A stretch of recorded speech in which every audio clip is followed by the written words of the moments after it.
What's up, everybody? Welcome to the live composing show. This is Stephen Melin. Hope you're having a fabulous day here today, January 21st, 2026.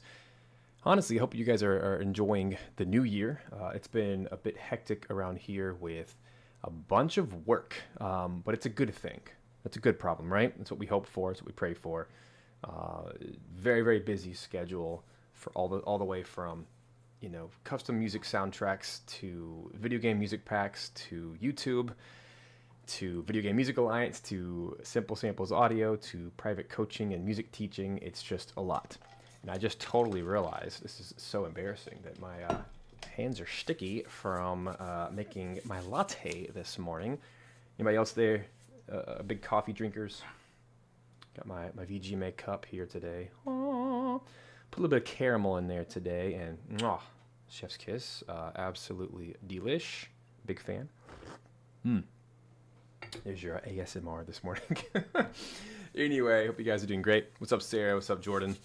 I finally dialed in the camera settings. I'm really happy about it. And I actually have a new camera and some new camera gear coming, but it's all piecemeal. Some older gear, used gear from eBay, from different sources. So I'll be cobbling it together over the incoming weeks. But for now, I've at least maximized the settings on my old camera to be really nice, 1080p, 60 frames, works super well at this bit rate on YouTube. So very, very nice, and I'm very happy with it. Anyway, so today we're combining two things that I love talking about. Final Fantasy, anything Final Fantasy, big fan here. What's up, Nate? And then the second thing is talking about sample libraries and like music production. So hopefully today is a good lesson for anyone watching. Of course, my way is not the only way of writing music. It's not the only way of producing music, but I've done this for a while, and I've done a lot of video game music. So hopefully you can pick up something from today, or maybe just watching me work in Nuendo. If you're a Cubase user or a Nuendo user, this might be helpful. Just kind of watching my process, and the goal is to have a full track by the end of this session in the next couple hours or so. And so today we're actually featuring Dark Era 2. Now this is I guess you could call this a sponsored video, because the team at Best Service, they very kindly gave me a copy of this to kind of do a review on, give my honest thoughts about. And I've done this lots of times for a ton of Eduardo Tarilonte libraries, and this one is no exception. They're all phenomenal. If you've used any of them, they're all similar in their layout, so they're all incredibly simple. It reminds me a lot of Simple Samples Audio, actually. It's basically just a series of patches inside the engine player. There's no bells and whistles, and I'm okay with that because the sounds are so good that they're super playable and usable. So Dark Era 2 is the sequel to Dark Era, obviously, and Dark Era is actually a library I've used a ton in my writing, probably more than the others. I've used Era 2, the Celtic Era, the Ancient Persia. I've used a lot of these from Eduardo. But this one in particular is really neat because it really focuses on like the darker sound of like, I'm just going to show you. I mean, it's so much easier to show you. But it's a bunch of like string instruments and wind instruments that are ethnic. So if you don't have a lot of ethnic instruments, this might be super interesting and useful today. And by the way, if you have Dark Era 1, or it looks like if you have some of the other eras, I'm not sure exactly what the cross grade is for. It just says current era series libraries. You can get a 50% discount, which is really nice. But this is going to be really interesting because video game music actually leans really heavily into ethnic instruments. Almost more so than film music, at least in my experience. And one of my favorite things to do is to write for ethnic instruments. Heck, right now, the Ethermancer score that I've been working on for several years, and you could say all of the Dark Dice score that I've done in like the last 5 years, like 90% of that is ethnic instruments on top of the traditional orchestra. And it's always nice if you have a traditional orchestra, you got your brass, your woodwinds, your percussion, your strings. It's nice to have that as like the bed, because that's kind of the historical, classical cinematic sound. But then when you throw some just a few. Just throw a few like ethnic woodwinds or ethnic strings, like solo instruments, or some cool ethnic percussion. You throw that stuff on top, and all of a sudden it takes on a very cool character. So like the Ethermancer soundtrack, I use nickel harpa a lot, and I got the nickel harpa sample from Dark Era, the first one, and that was like my go-to instrument for the entire soundtrack. And then of course I eventually hired a real nickel harpa player. Those are super rare people, by the way, and now it sounds even better. But it inspired the idea and gave me the actual tangible instruments to play with. So big fan of that. So even right now for today, like the first two instruments I found very quickly and instantly inspiring. First was an ancient lyre. I wrote down lute, but it's actually a lyre. You're a liar. And the interface is really simple, which I love. It's just a bunch of knobs on the side, and I tend to turn off the reverb so I can use my own reverb, but it already sounds amazing. It's actually crazy loud. Let me turn it down. Let's go to like 3.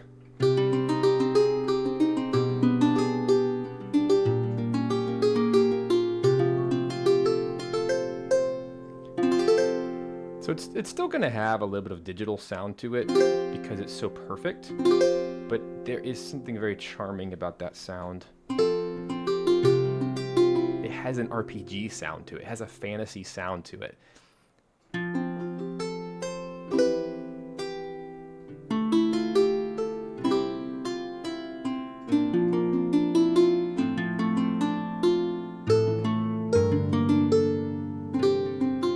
Right? Pretty simple stuff. Another one I liked a lot was the pan flute.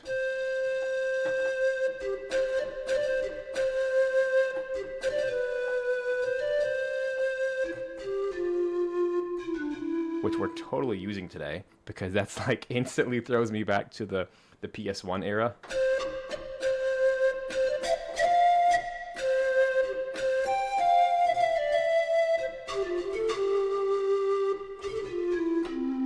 I also like that with all of these patches, and this is true, I'm kind of talking about all of the Eduardo libraries, but obviously for today, for Dark Era, for any of these knobs, you can right click and learn MIDI automation. So what I tend to do is like for these pan pipes, naturally, let me go right here. Naturally, if you do the mod wheel, you'll notice right here, the vibrato volume is what is changing when I hold the note. But I also mapped it to the expression. That way, I think I did. There we go. Learn MIDI automation. There we go.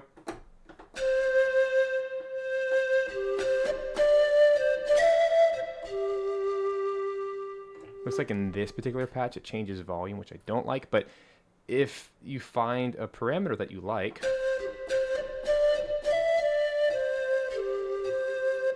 I don't really want to mess with any of those settings because I like them, but I also like that there's knobs for attack, release, reverb, pitch, etc. Just makes it really easy to tweak it without having to go under the hood like in a contact instrument where you have to like really dig deep and actually do programming, right? So this is really nice right at the box, which is kind of the point. But typically I'll turn off the reverb because it just gets a little washy and I'll use my own reverbs. Let me show you the actual interface here. So if I create a new instrument, this is the engine player, Dark Era 2. Very simple. You load. So these are the other Eduardo libraries that I have specifically for the new engine player. I have the old engine 2 is what it was called. Have all those libraries in there, but this is specific to this. So some of the recent libraries, so all the recent libraries they've released have been on the engine player. So Arabic Percussion, Celtic Era 2, Quetzal, and then right here, Dark Era 2. Really simple. So here's what you get. Percussion, sound design, strings, voices, and winds. I'll be totally honest, I probably won't use any of these voices, but they are cool. This is like chants and shaman kind of stuff. So like your classic shouts. That's good for like the one-off, that kind of thing. Like you just need some big epic thing, right? Not a huge fan of myself. But that could be cool. Right? Throat singing, that's super cool. Doing like a big spell. The bad guys.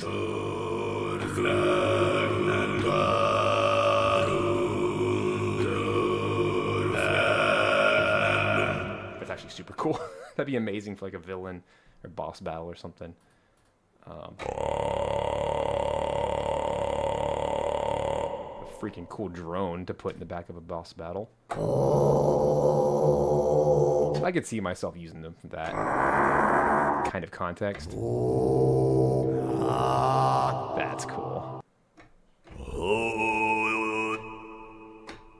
So that might actually be super fun to use later. That's what you're getting here. That's all the voices stuff, Viking stuff, whispers, really cool for any kind of really dark, epic music, cinematic stuff. That's not really my style as much.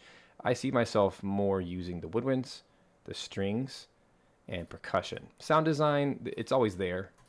I don't usually gravitate towards that, but just so you can kind of hear it. It's usually where they take a bunch of their patches and turn them into pads.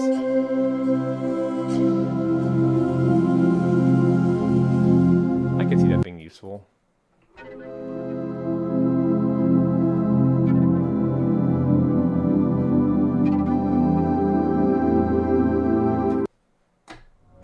Good job, Jordan. You get those looks.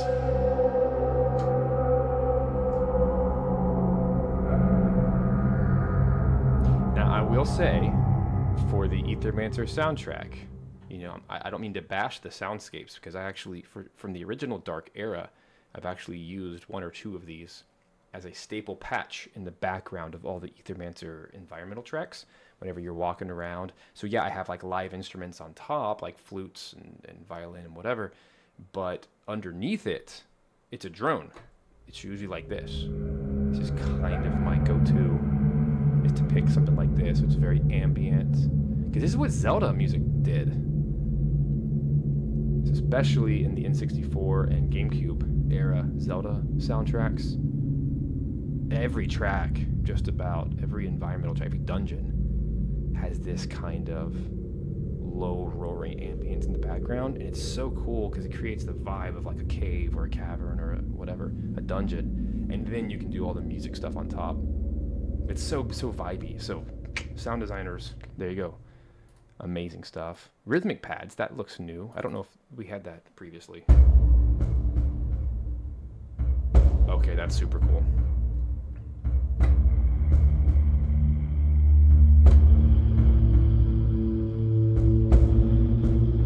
And it's matching my tempo. That's cool. I'm in 84 in my session. And the drum beat. I mean, this could be a whole track, right?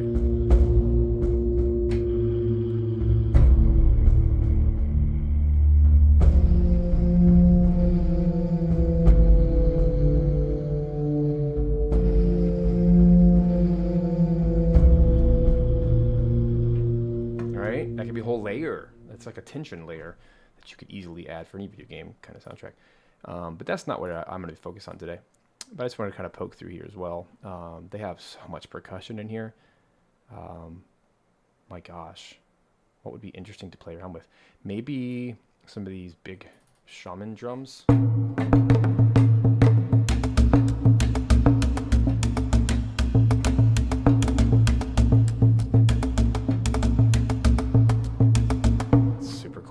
I would turn the reverb off though, if you're going to use these.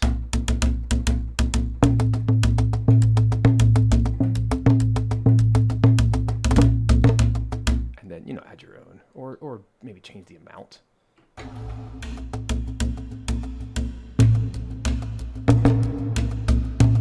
kind of sounds like Hollow Knight, Silksong type of percussion that you would find. And this is the kind of thing, you use one of these. Don't use 7 of them in one track, or else you're just going to be in trouble. But even like little drums, I'm always looking for cool drums.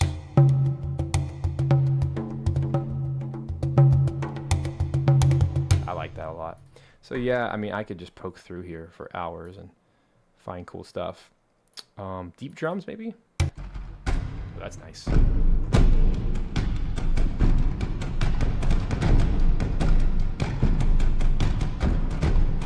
looks like. Oh, cool, and there's like a rhythm shaker. Are these, the green keys must be like a MIDI loop. That's cool. This is really nice. This actually might replace some of my like Hans Zimmer percussion stuff. Because it's more separated. It's not just one giant patch. I can see myself using this for that.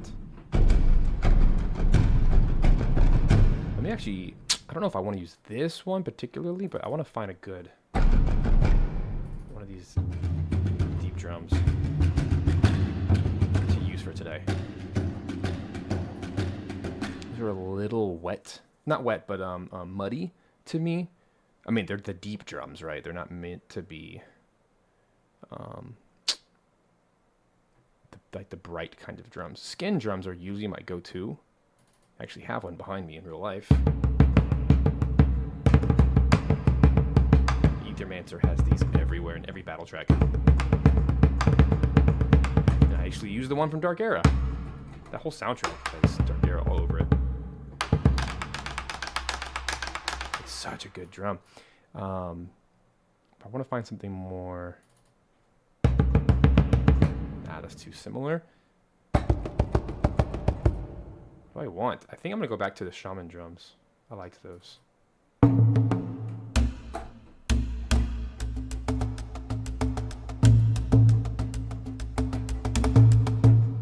you like that?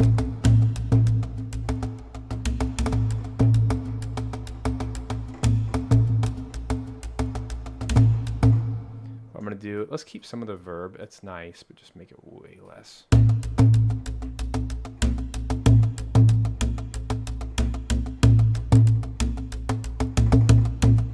That's nice. Cool.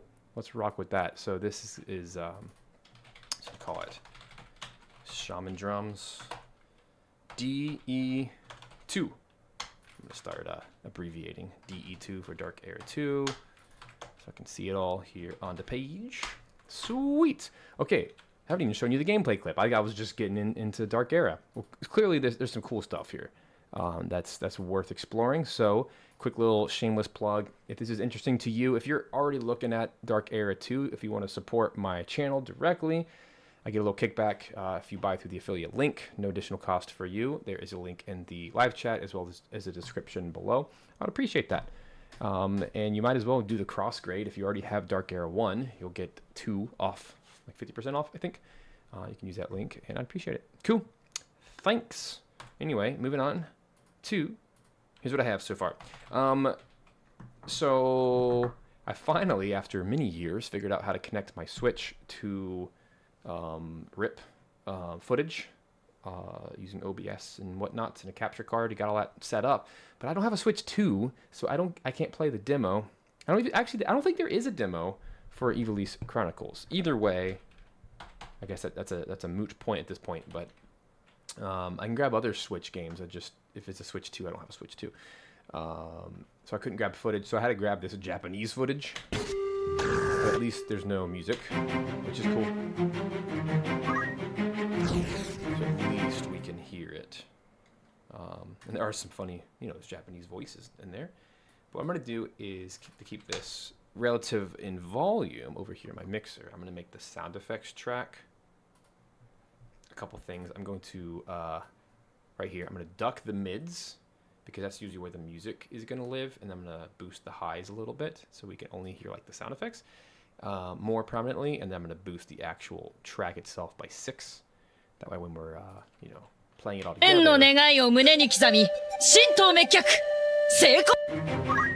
that should fit. Yeah, that should feel a lot more better. So yeah, what we have here is just one of the first levels of the game. Final Fantasy Tactics is a tactics game, as the title implies. It just means it's like a giant board game with your Final Fantasy characters. So you have your main classes like White Mage, Black Mage, Warrior, Dragoon, all the things. They all have different attacks, and so what you're trying to do is kill all the other pieces on the board, so to speak. So musically, I'm definitely going to lean into the fantasy RPG vibes, But I'm also going to lean into the Hitoshi Sakimoto-san vibes. I had the great honor and privilege of working with Sakimoto-san a couple years ago now on the Dark Dice soundtrack. He was a guest artist. I'm the lead composer, and so as we've been working on that project, the team has brought in a bunch of guest composers, and so I have come up with a style of how to write for Dark Dice, and then I basically hand a PDF to each of these composers saying, hey, here's like the limitations of what we're supposed to do to make it all sound like Dark Dice music, but still in your style. So working back and forth with Sakimoto, I got to arrange his tracks and orchestrate them, and then record the orchestra and actually mix it all together and get his feedback and everything. So super cool getting to work with him, among other composers. And he's one of my musical heroes. And I got to, as I kind of think about, the Pokemon Ditto, right? Ditto copies other composers, in our case, copies other Pokemon's moves. So I feel like every time I work with another composer, I get a little bit of their skill. Not a lot of it, just like 1%. A little, like a 1%, something that is like unique to them rubs off on me, and then I add it to my tool belt. And so the Sakimoto sound is a blend of things, but for sure he's a one-of-a-kind class act. But when it comes to like my style, I've been able to kind of get inside his mind a little bit by obviously working with his music and his tracks and his MIDI and his audio files, all the things. It just, you learn some things about yourself and about your style. So I'm going to try to emulate his style, but also keep my style. And so what are the things? Well, one of his go-tos is he likes the 6/4 time signature, and so do I. So a lot of Final Fantasy Tactics music is in that 6/4. It's very militaristic, lots of snare drums, lots of string ostinatos, lots of big bombastic brass. So these are the types of things I want to lean into, but also musically, if we talk about like chords, he loves to use thirds. So like a chromatic mediant would be the official term. It's where you go from like a G minor to a E flat minor. It's the Danny Elfman Batman chord.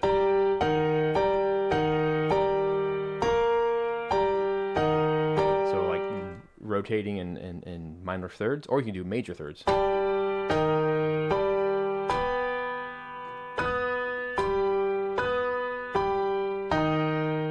So he uses that everywhere, and that's just one of his staple sounds. So those are the types of things I want to lean into. So just kind of playing around here, a couple sounds that I came up with. Here's a little string ostinato I came up with, which probably sounds like everything I've ever written.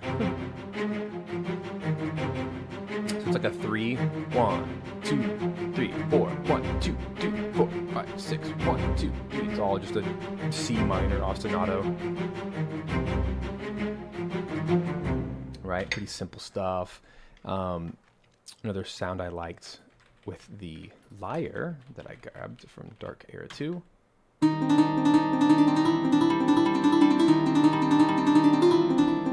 Oh, it's twice the speed.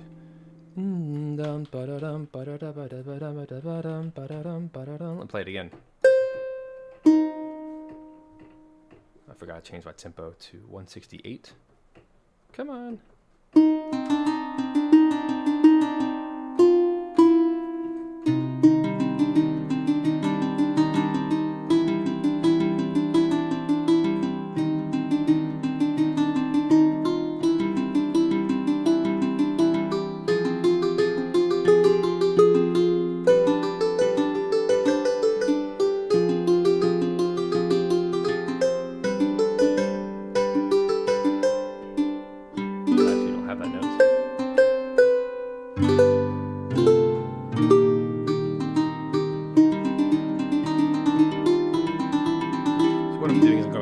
Between a C minor to a C major, C minor to an F minor to a G major, F, G. And if I wanted to keep going, go to the A flat, B flat to the C minor. Complete like the full circle with fifths there. But let's just put something in. So we're in 6/4 time. 1, 2, 3, 4, 5, 6. So this is where like for a potential B section, I'd like to shift it. Let's change to quarter notes. I'd like to shift back to a 4/4 time signature here. Dun, dun, dun, dun, dun, dun, dun, dun, dun, dun. This is like metric meter. It could. We've talked about this before. How this could be multiple time signatures or multiple tempos, but as long as I'm consistent, I'll be fine. But what I'm hearing in my head is this: 1, 2, 3, 4, 5, 6.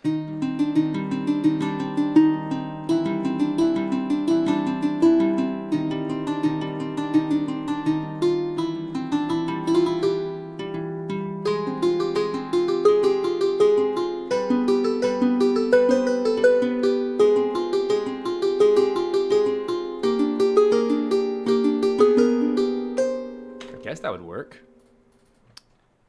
I like that a lot, actually. Do a G major there, which is the 5 chord in a C minor. I just need to clean it up. So let me take all of these. These are 16th notes now, I think.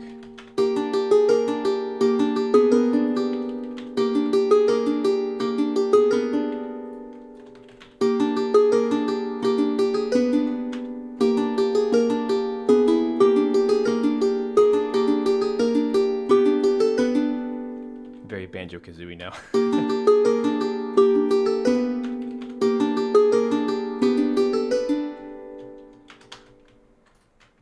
But in a battle context, it just kind of keeps it lighter. This is not a boss battle. This is not meant to be like super dark and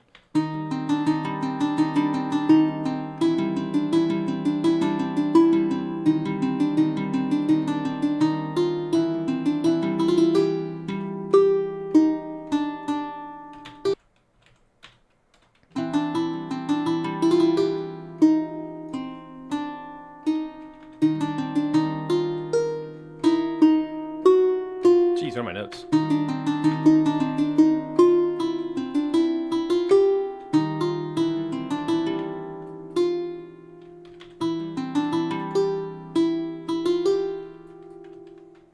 When in doubt, replay.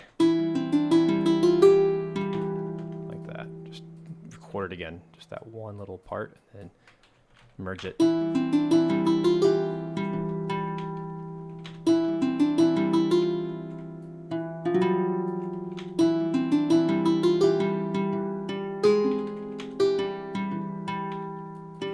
Try to keep my rhythm. So here, earlier when I was playing it, I was doing an F minor like root position. I'd rather trick our ears by starting on the first inversion F minor in the left hand, which could also be the same thing as an A flat. Does that make sense? Better voice leading with that bass note.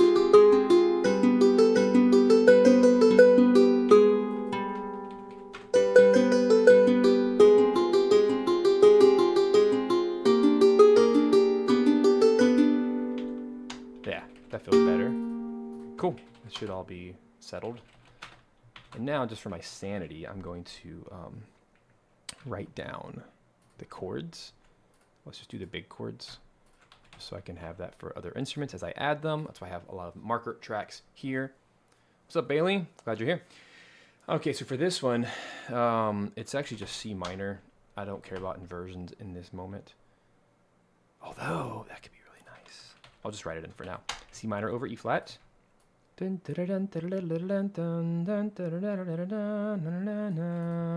Should be just C over E.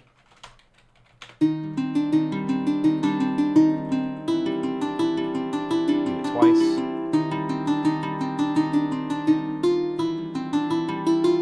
Then F minor over A flat, G.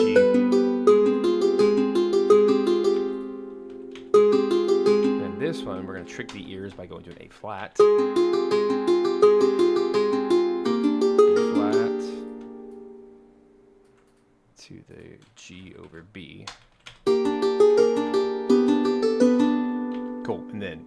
to the C minor, and that might just be the loop at that point, because that's a minute. I don't know. Battle tracks are like 3 to 5 minutes usually in length. There's no way I'm going to make all that, but at least I can make a convincing 1-minute loop today. And then the other idea I had, I don't want to get too ahead of myself. Hold on. Let me like complete the idea. Right. Okay, we talked about this last time in the last stream. This lyre is very late as far as the attack, so I'm going to take my track delay. Let's bump it back by 50 milliseconds. I know you can't hear my click, but you can visually see the click. At least it's not late anymore. It fixed it. That sounds good. We'll deal with mixing stuff later, but for right now, that sounds good. I want a low string. Yum. It should be this one.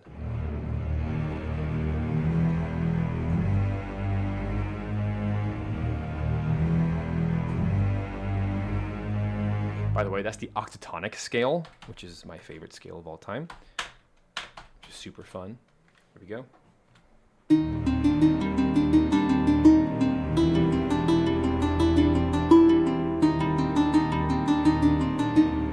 Also a Sakimoto thing.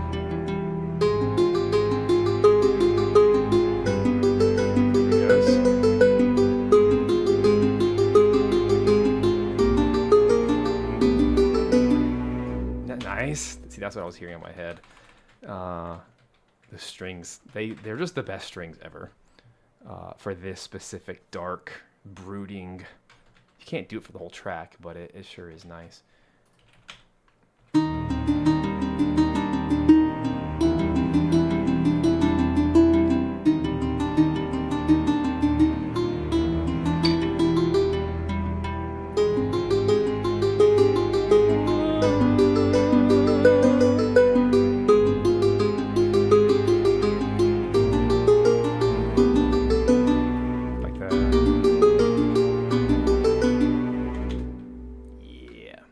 Nice. I'm also hearing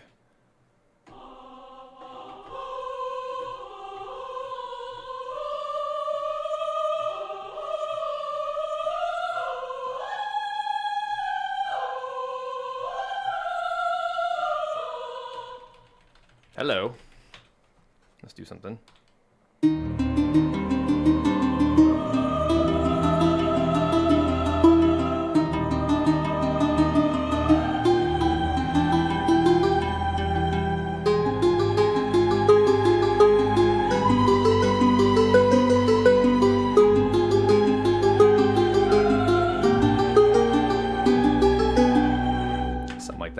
It doesn't feel complete with just a single voice.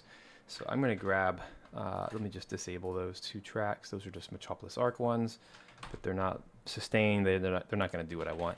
So I'm going to grab from context 7 here. Let's grab, I'm just going to say female choir. This is Freya, however you say it. Best choir ever.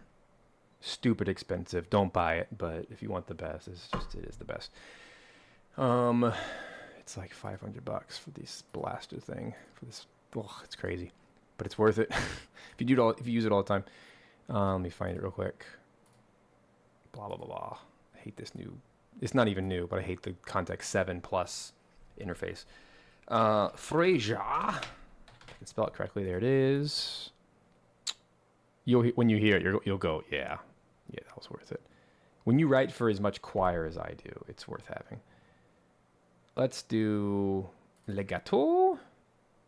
Let's do soprano legato. And then I just crunch it like that. And then do altos And then it'll play both. Oops, we're not soloed.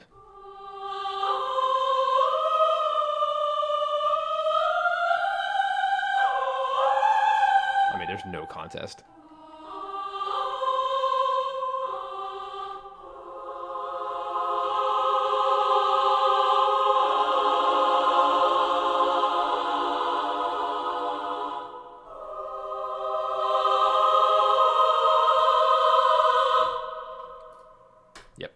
if you ever hear choir on my music, it's that. More often than not. Here we go.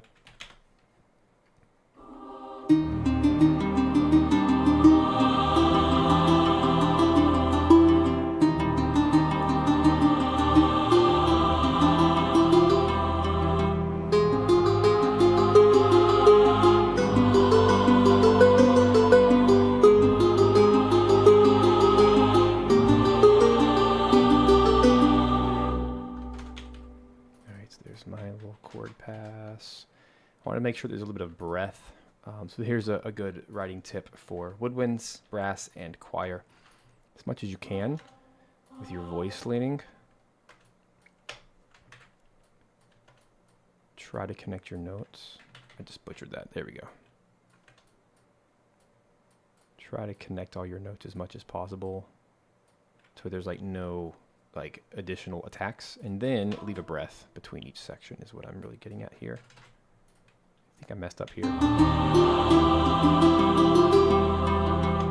Leave a little breath after each phrase. Like that. And Cubase, new window, you can just select things and use the little chopper tool, the little scissors. I just hold Alt on my keyboard as a modifier key, and then it changes it to the scissors at any point to cut. Very nice. We can just click and drag like that. So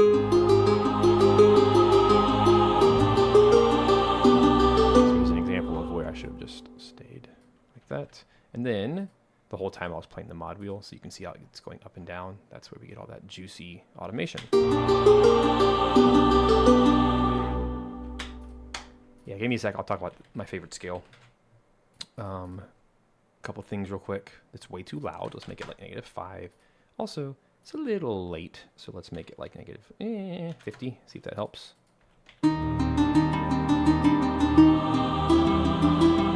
It's also too dramatic in its entrance there. Let's just do like a little crescendo. Nothing too crazy. Oh, and it's early. Haha.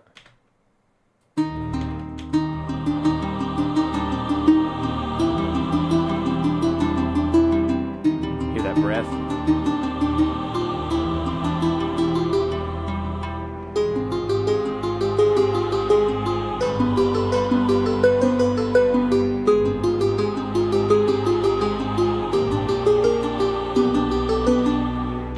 It's a nice choir part. That lyre is sounding pretty dumb now with no effects. So I'm gonna go over here. Let's do a couple things. First of all, stereo delay. I'll put it on the second one because I might do EQ later. Stereo delay. This is one of my go-to effects for sure. I just do it in one of the ears. I like to do like an 8th note or 16th note depending on the tempo. Let's just start with 25% and see if that solves it.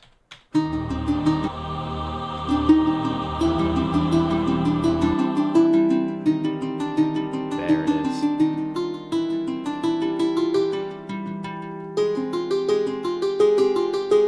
Now I'm gonna kill the host reverb.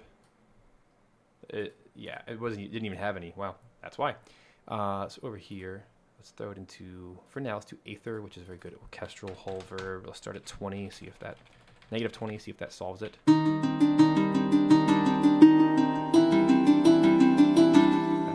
That's the wrong reverb for this. Let's do Realm.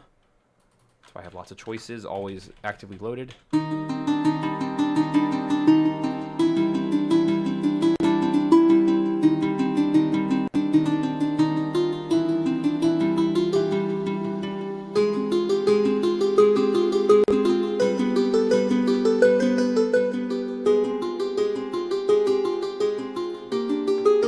Okay, so now it's just an EQ problem. It's too bright, so I'm going to go to the bright area around 2K. That already solved it. Beautiful. And then get rid of all the information we don't need. This way.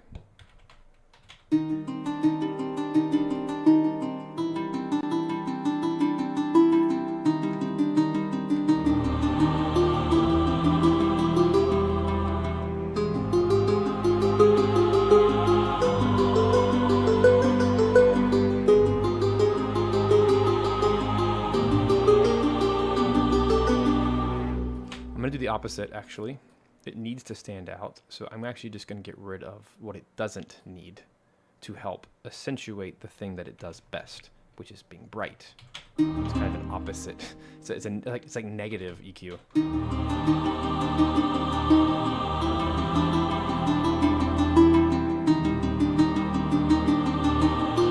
Yeah, that sounds perfect. That's what I want. Okay, so time for music theory class. Okay. You guys probably already know like a C major scale, all white notes. C minor then has 3 flats: E flat, A flat, B flat. A C harmonic minor just sharps the 7th note. Okay, and that's the most common minor scale. That's where we get the minor 5, or the major, the 5/7 from.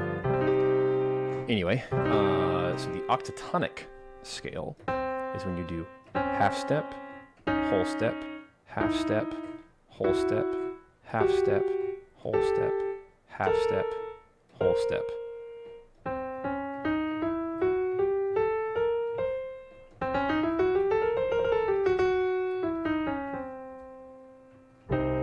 This is why you have a C minor and a C major in the same scale.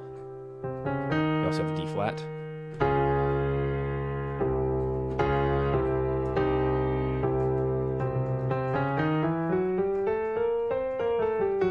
Oops.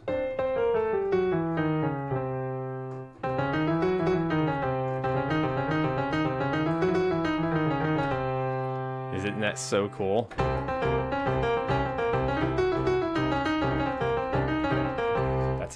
That's definitely a Sakimoto-ism. And that was a requirement for Dark Dice. Every single track we tried the best we could, within reason.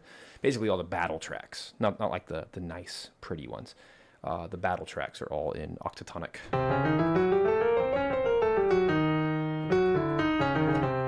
It's very similar to Phrygian. It's one step away from Phrygian, actually. Now, so in music theory world, we call it octatonic scale 1 or octatonic scale 2. Also known as the chromatic scale. Now, chromaticism just means every note, all 12. But you can't write a piece of music using all 12. I mean, you could. It's called 12-tone row, but it usually sounds like garbage. Not harmonic. Like, it's not Western harmony. The other octatonic scale would then, instead of starting with a half step, whole step, half step, whole step, half, whole, you just start with the opposite. So instead of a half step, you would start with a whole step. So whole, half, whole, half, whole, half, whole, half. Let me get it right. Whole, half, whole, half.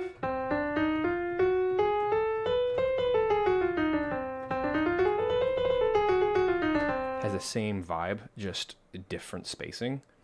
Or I guess exact same spacing, different location.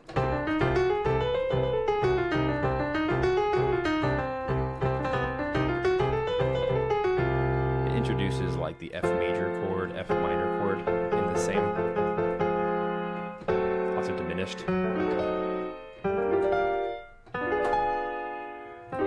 So it's super powerful. Really cool for video game battle music. Highly recommend trying it out. Might be a nice exercise for this week. Go out there and try the octatonic, and I'll write it in the chat. Oct, meaning octave, or 8, octatonic scale, chromatic scale. There are 2 versions. V1 would be whole, half, whole, half, whole, half, whole, right? And then version 2 would be the opposite, right?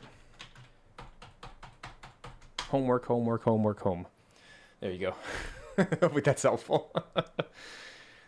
That's one of those things I learned way late in my composing journey, and it would have helped to explain a lot of things. It's often also called the diminished scale because it's all diminished chords.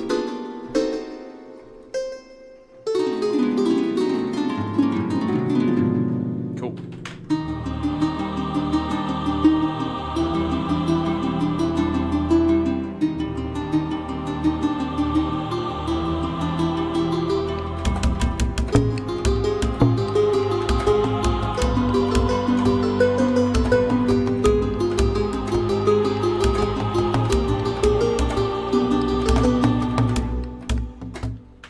Let's get that beat in there. Just adds that nice ethnic sound. Oh yeah, we're in 6. 1, 2, 3, 4, 5, 6.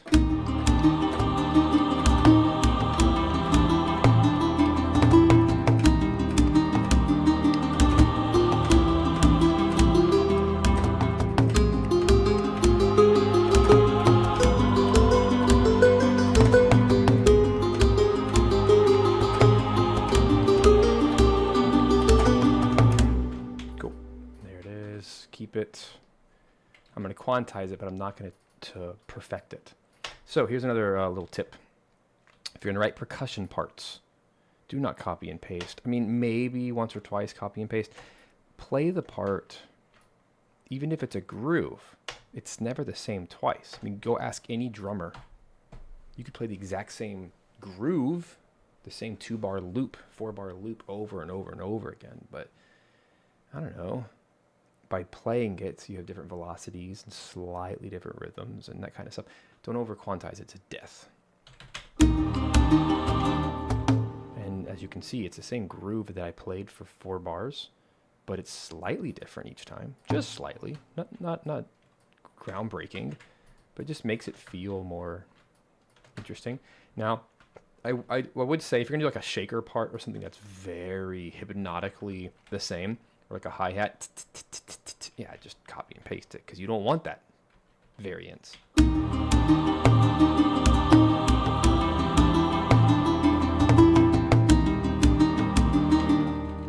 I just gotta edit it slightly for 8th note. Yeah. Also, it's a little loud, but more than that, the EQ is a little less than desirable. So I'm gonna, what I heard was the right about there. I'm just going to draw it back a little bit, cut the lows. I don't really want to mess with the highs at all. Let's see if that solves it.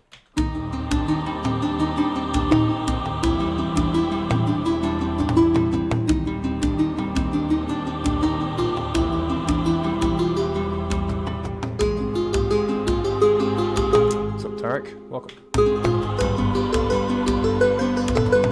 Oh, that was a mess.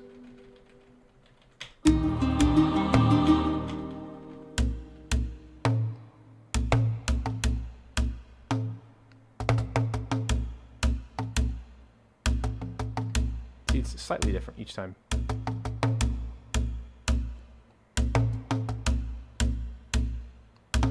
So this just got quantized weird. So let's unquantize by hitting reset to quantize. See what it actually sounds like. So it just got off before I quantized it. So we'll go back to quantize it. It should solve.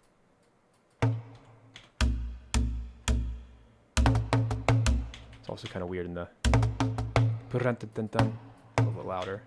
I'm going to flip these. Yeah. It was like the specific note that I was pushing was not the correct note for the sound I wanted.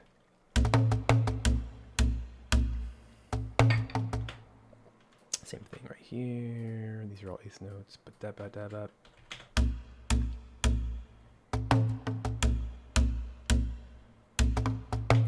Same problem happened here.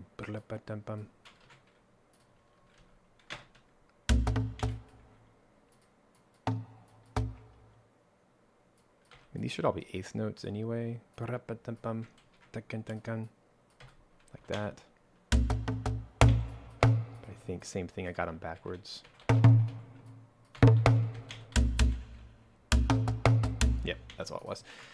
Okay, so there's my little groove. Now that it's quantized, it should feel better.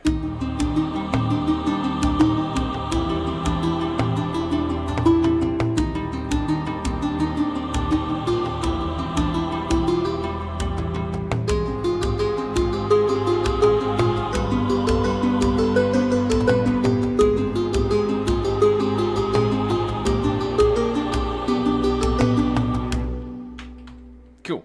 Now let's go to the very beginning. I didn't play this little thing for you, but this is a little pan flute I came up with right before the stream started. So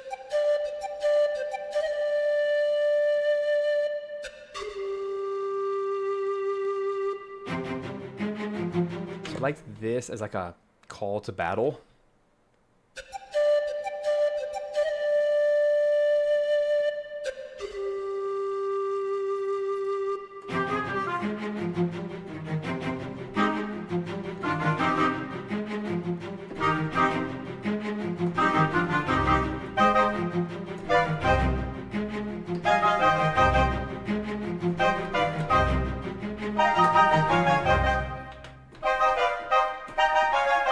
That is the octatonic, or Phrygian, but flat too.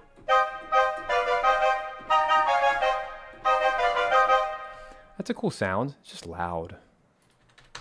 It also doesn't have any reverb, like good reverb, so I'm going to throw it into Aether over here, negative 20.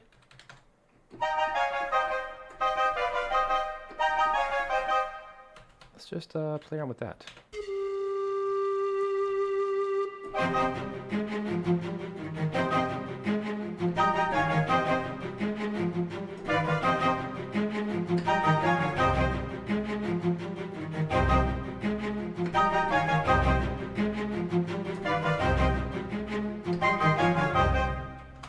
It's a nice little intro bit.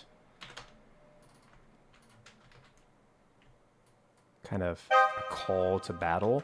And I like using woodwinds here. I'm not usually a big woodwind person, but I think in this context, it kind of like the lyre, it gives a kind of a childish or cartoonish side to it, without it being overly serious. Because I mean, look at it; it's colorful. It's still so loud. Wow.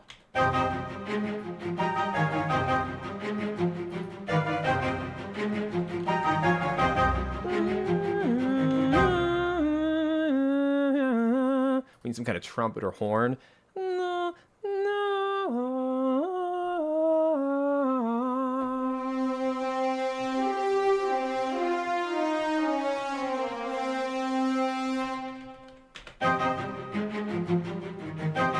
Let's establish.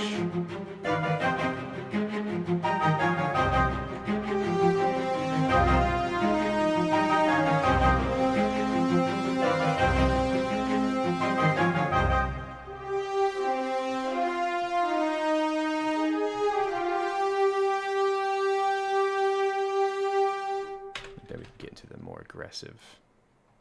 So really, this is more of an intro. This is like the call to battle, if you will. This is the actual intro. This will be the A section, which is horn melody, which is very heroic and kind of traditional RPG style.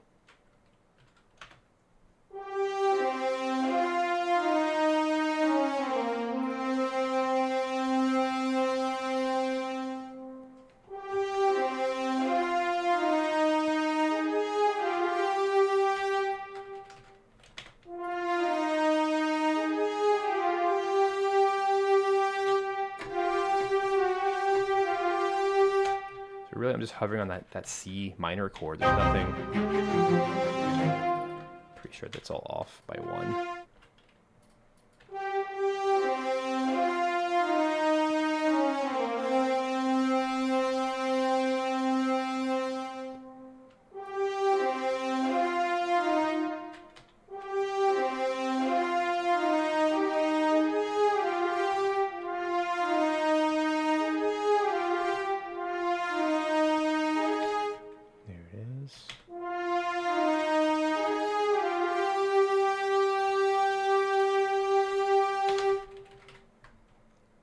really, you know, if I was making a long piece,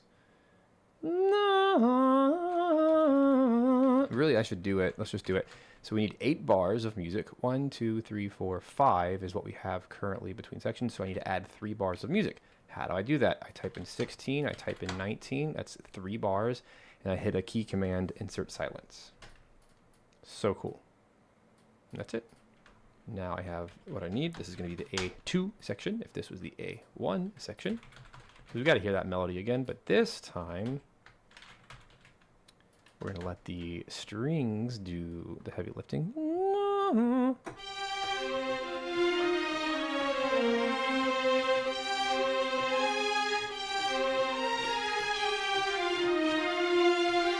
Maybe a slight harmonic shift.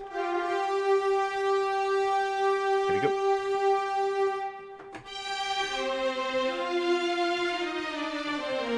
What is it?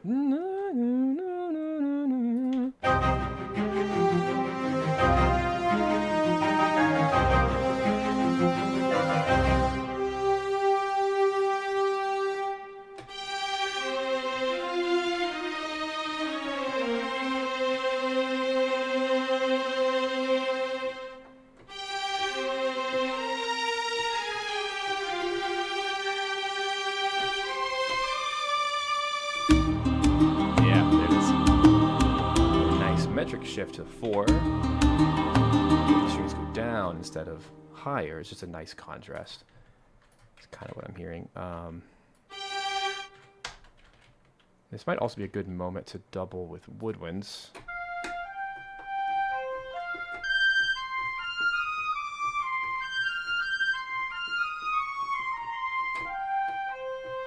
It's kind of a wimpy patch.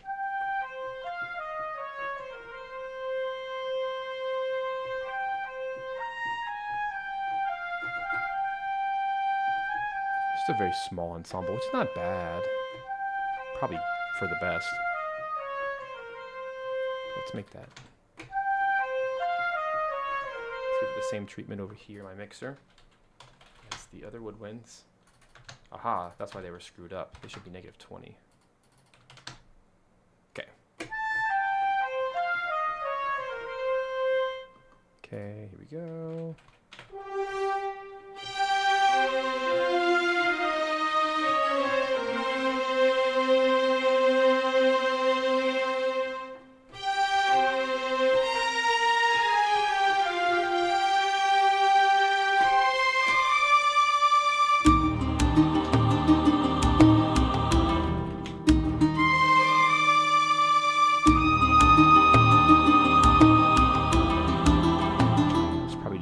Measure, no, or 2 measure, fall, no.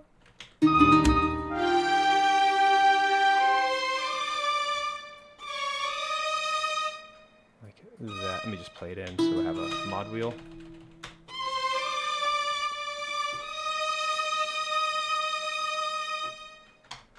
Okay, that's what it looks like.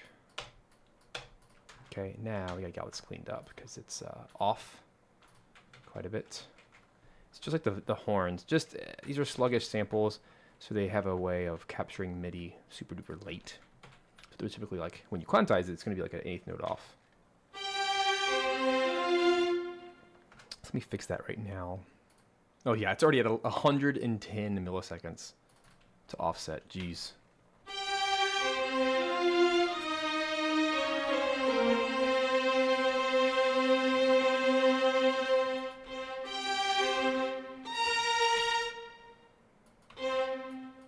But that's okay, you can edit it.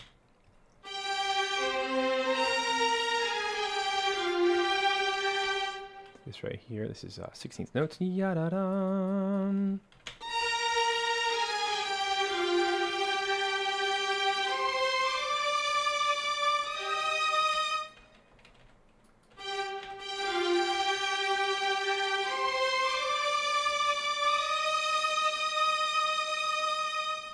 Cool, that one's fixed. Let's do woodwinds. Same kind of treatment. I just went ahead and moved them by a 16th note to hopefully offset. They do not have the same treatment. Let's do -50.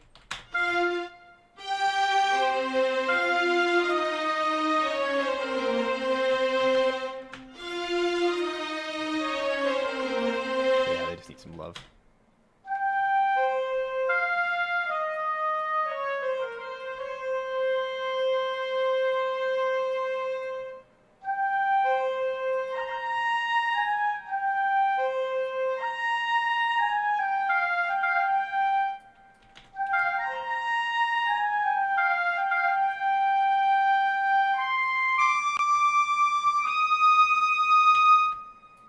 A little loud.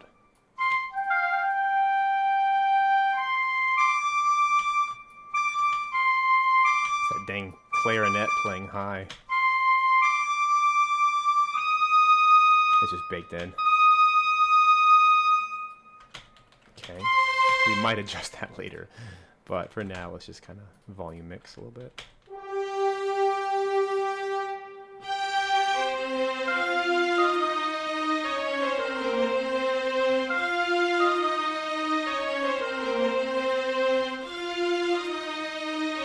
Oh yeah. Na na na.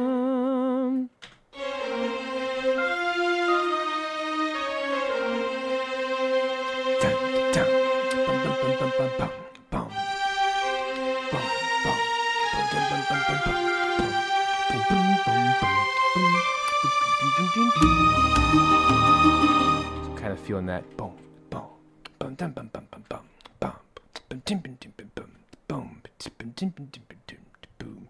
Now that's kind of, isn't that the drum beat we're doing later? Kinda, but maybe what I can do is instead of with percussion, since there's like literally nothing happening down here, maybe I can do like.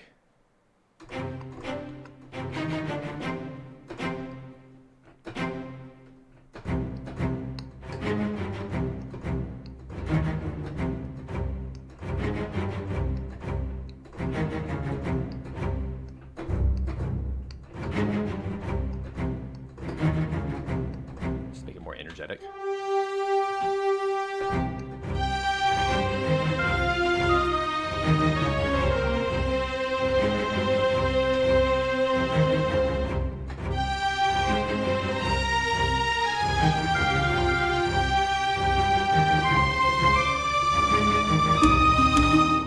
I actually like that a lot because by going up to the D flat, it now leads to the E flat. Even though it's still a C minor, it chromatically walks up and is more interesting, and it stays in the octatonic scale, so it kind of solves all the things.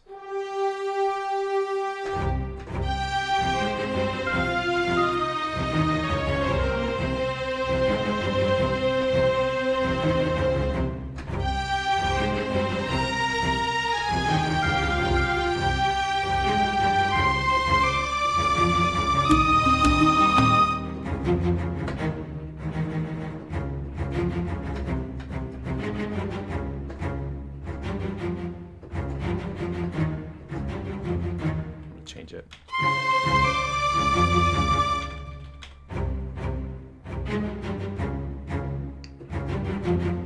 Yeah, now let's get all those.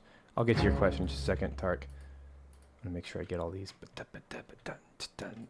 You know how it is when you're in creative mode. It's like you don't want to stop your train of thought until you capture what's in your head. At least that's how it works for me.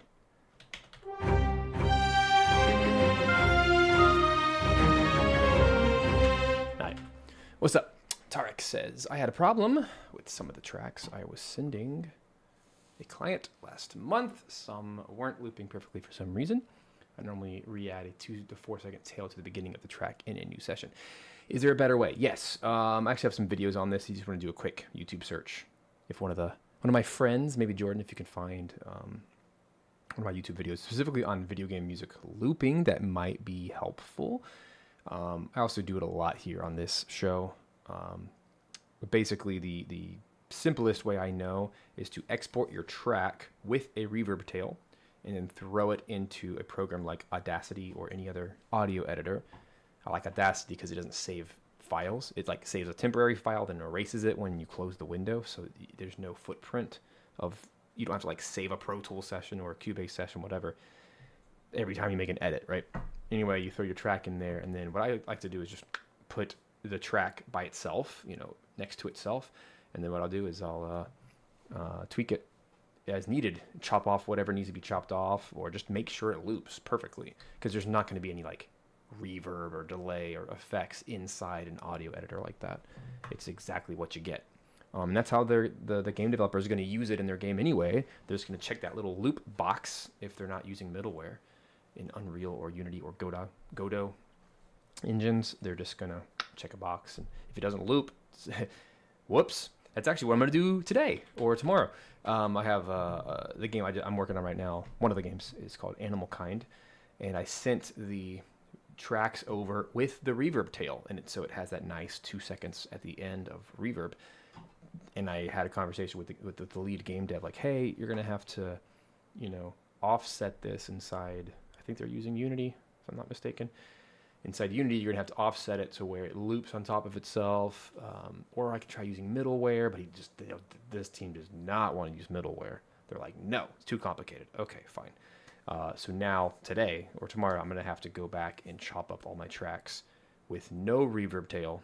Basically, the final delivery must be an exact loop, which means either I'm going to have to just fade out everything slightly at the end of the audio so it loops back.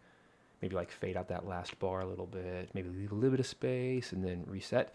Or I'm going to have to actually take the reverb tail and bake it into the beginning very quietly, like 5 or 10 dB under at the beginning of the track. So this is a real thing, and we have to deal with it every single time. That's just a video game thing. Stems would be the same thing. So actually, when I export stems inside whatever this is called, new window over here in multiple, right here, multiple, just select all the things. And then over here, effects, go to master group, oops, can't see that, master groups and sends. In that way, it'll actually bake in every single one of your plugins and your stereo out and everything on your master chain. So long as, you've already made sure everything perfectly loops inside of your session, then that's why I use audio, by the way. I bounce everything to audio before I send stems of any kind. Then it's just one function, send them all out, good to go. And then if you recombine those stems in any order or any amount, they will still be mastered underneath your master chain. So the levels don't change and stuff. It's wonderful. All your reverbs are there, your delays, everything. It's lovely. Cool. Hope that helps, at least a little bit. This is a topic I've talked about a lot here on this channel, so I'm sure you'll find more answers as you poke around.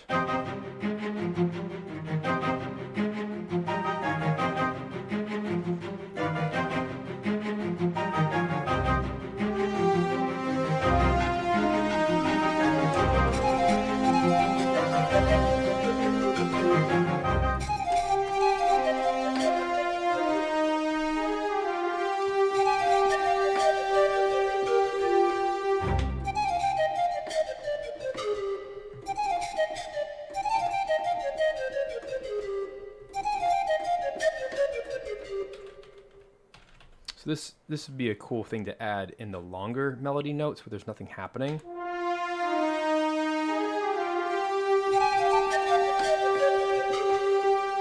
Like that.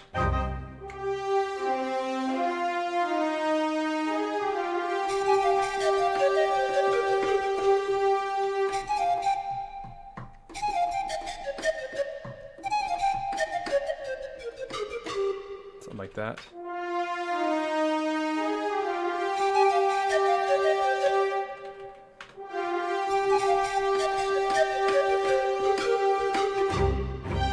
That's kind of fun.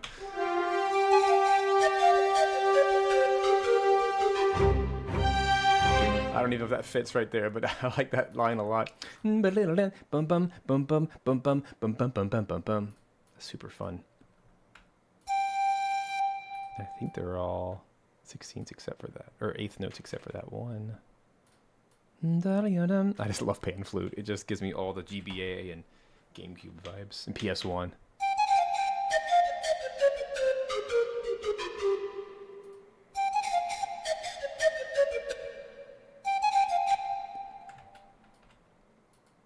Dum bum bum bum bum.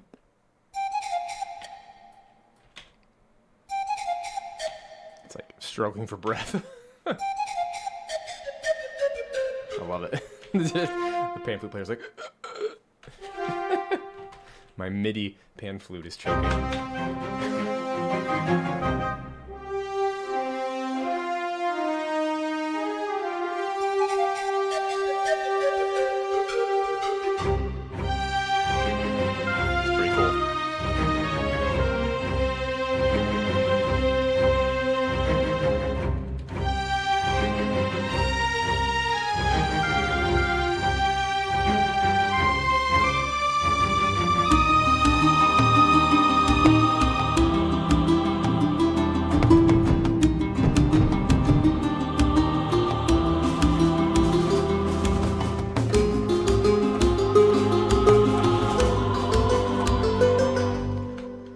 I just want a single snare, nothing fancy. Let's actually grab Musio for this. We're gonna just do a good old snare drum.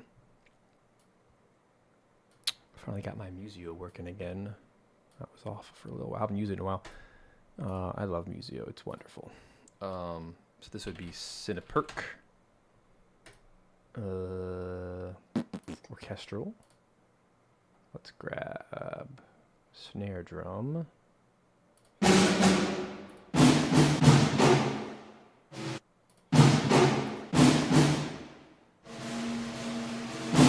like the tenor snare.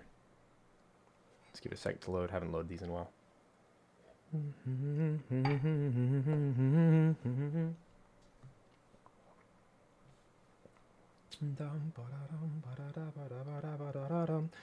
I almost have like a Tim Burton, I guess Danny Elfman. I guess I'm thinking of like Nightmare Before Christmas kind of sound. Let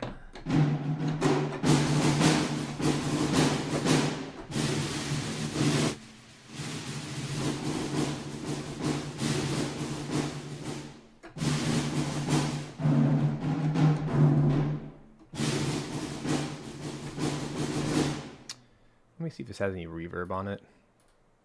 I don't think it does. Nah, it's disabled. Let me do this. Musio now has the mic mixes, so I'm going to do the close mic downloaded. Let me just do that one. This is such a cool engine and feature. I love it. It's so cool. Now they have all the mic placements as separate downloads if you want to. So right here, yeah, Musio is kicking butt. They're super forward thinking. Wow, isn't that crazy? What a difference in sound. Wow. Let's just do the room. There's just too much room in that mix to me. I want some, but not a lot. So I'm going to pull just... I like the close mic. Let me get the room mic and pull it down and see if that solves it for me.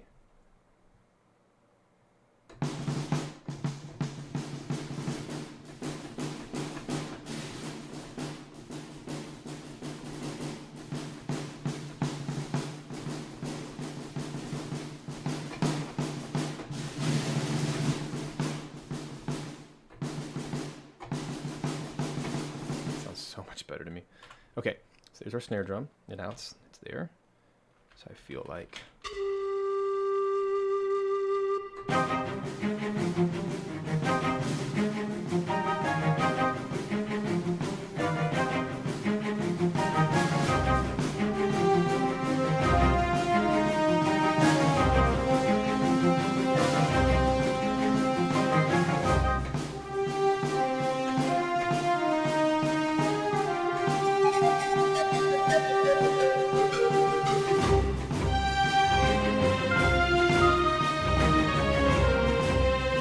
do another pass of it now that I know what groove I want to do.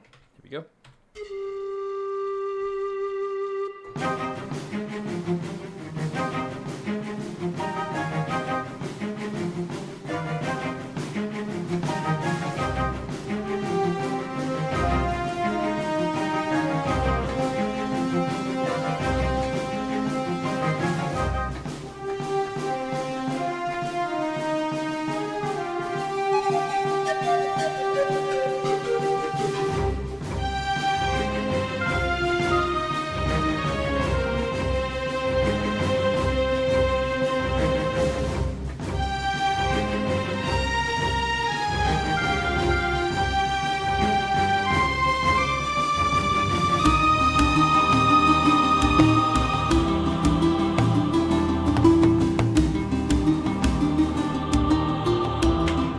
like not doing the snare drum in the B section. Actually, it adds a nice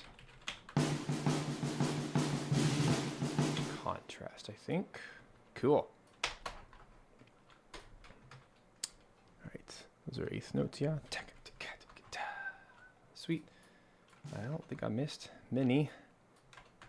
There's a couple double notes on accident, but besides that, I love those rolls, and they're triggered by the mod wheel, which is such a good programming decision because I can actually roll them dynamically, like little crescendos, not just the patch. If you use something like, the old school East-West Quantum Leap Symphonic Orchestra, it's just a patch. That's the roll, and then you have to if you want the volume to increase, you have to program it yourself, which I've done. But this is just it's so intuitive.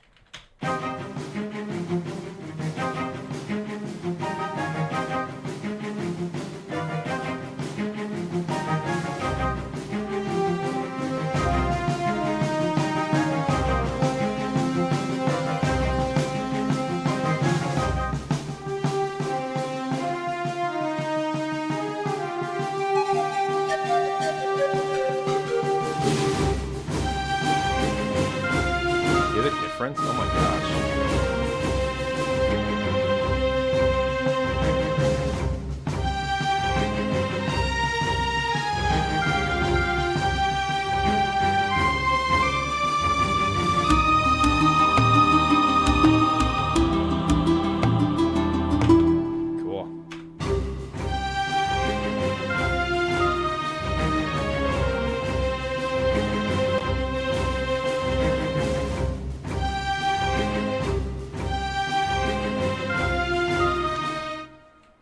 Go to the battle part, which is bar 4. Still sounds weird.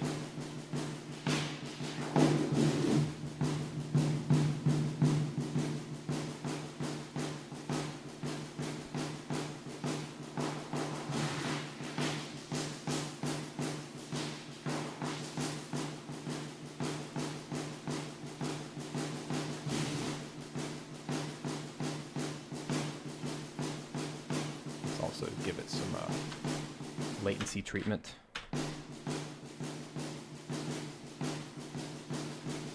Let's do 30.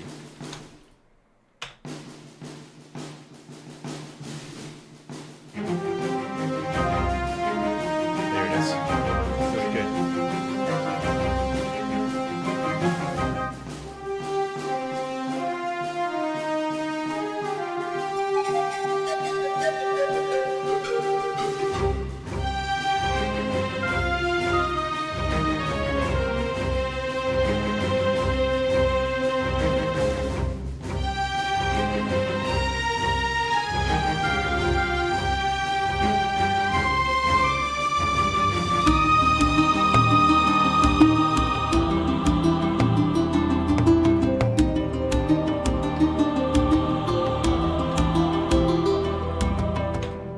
I'm going to get out now simple, what is it called? Simple Concert Harp, which is one of mine. Simple samples. What should I call it? Harp, SSA. Very proud of this harp. I worked so hard on this one. This probably has more samples in it than anything I've ever done before. Not horror harp, wrong one. Simple Concert Harp. This is Samantha Ballard. This is the best harp I've ever played in my life. Hands down. I made it for me, selfishly. If you guys want it, go grab it. And a very dear harp friend of mine, who's also a composer, he records harp. He has now replaced himself with this. That's the ultimate compliment. And he's a profoundly good harp player. He's I use this now because it's it sounds exactly like when I play, without the fuss of getting all my microphones out and having to record it.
you guys remember back when I did the Lilat mission, the Star Fox soundtrack, I made this library for that because I'm like, I have to have a good harp.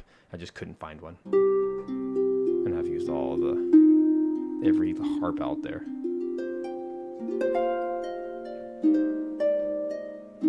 And it's deep sampled. Every single note has been sampled. There's no pitch stretching. There's a lot of notes on a harp. And we did all the dynamics and all the things. Anyway. Labor of love, and it paid off, and it's just my favorite thing. Anyway, and that's right out of the box. That's with like nothing. So this is definitely going to help.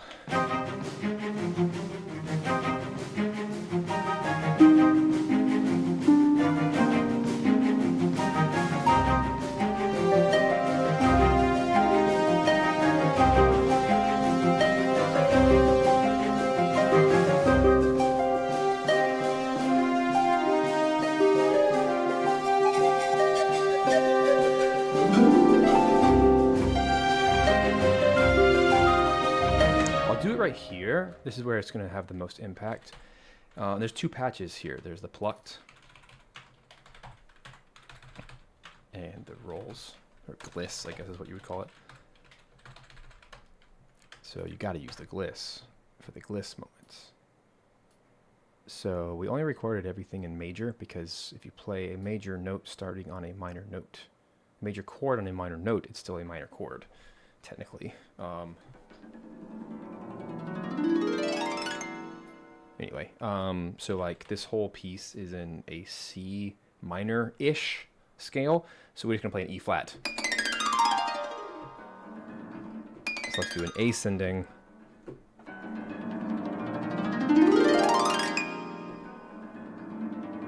And I'll show you a cool trick to make it work perfectly.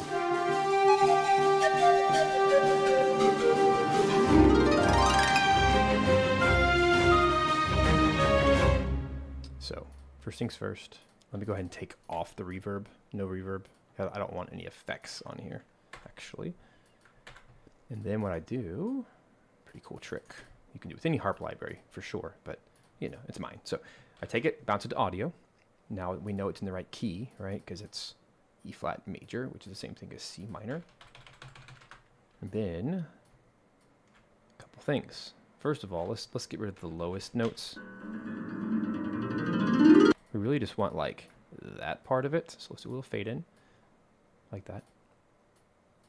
And then I'm going to time stretch ever so slightly to make it quicker like that. That's usually all it needs. And then let's give that the reverb that we like over here in my thingamajigamabob.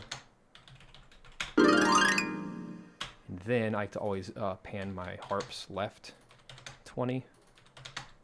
That way it feels like it's coming out of the left. That's usually all it needs to like really feel good. It doesn't sound great by itself, but that's not why we mix things. We want it to sound good in context. So here's what it sounds like. Not bad. Too loud. And not enough reverb. In fact, we can actually, it doesn't have to be that squish. The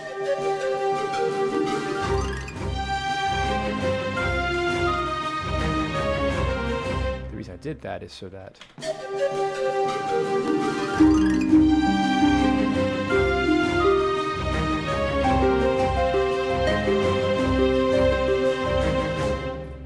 needs reverb.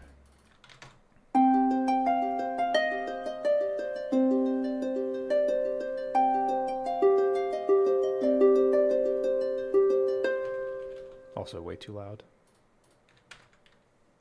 Let's do -10. What do we do? -7.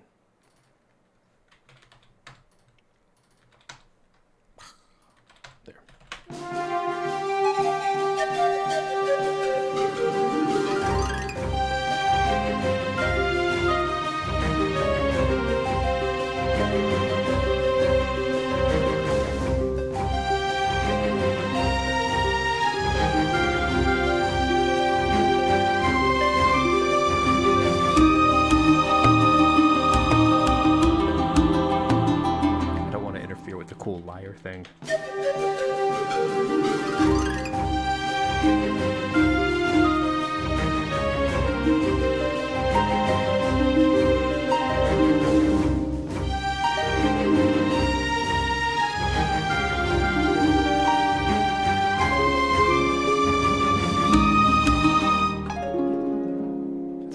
Sakimoto.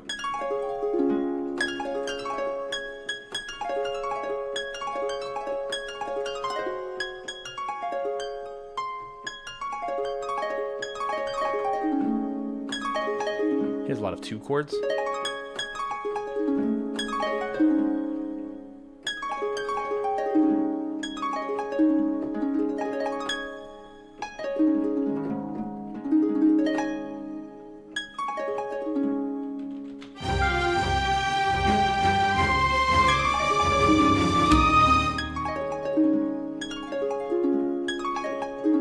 What would the 2 chord of D be?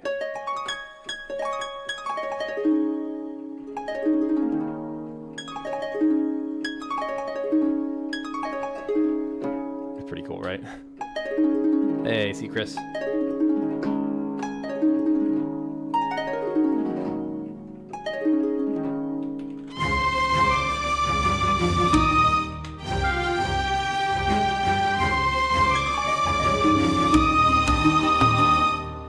That's nice.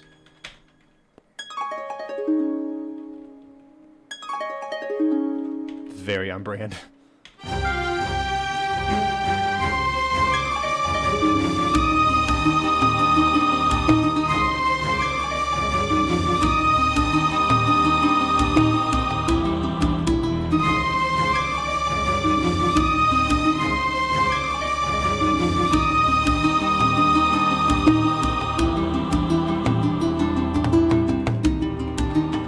Going on here. Let's do this. I'm gonna take a quick 1-minute stretch break. Be right back. Don't go anywhere.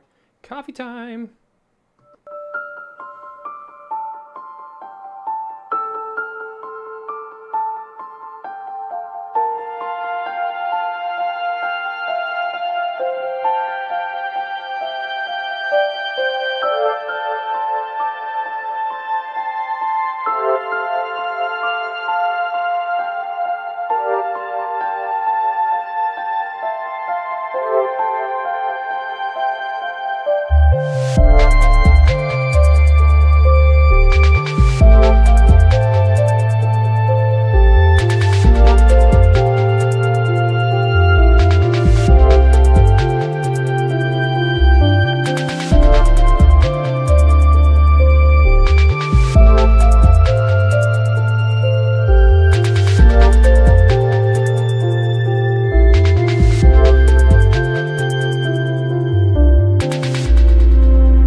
Welcome back, everybody, to the live composing show. This is Stephen Melin. Hope you're having a wonderful time so far as I'm chopping away at this Final Fantasy Tactics, the Ivalice Chronicles.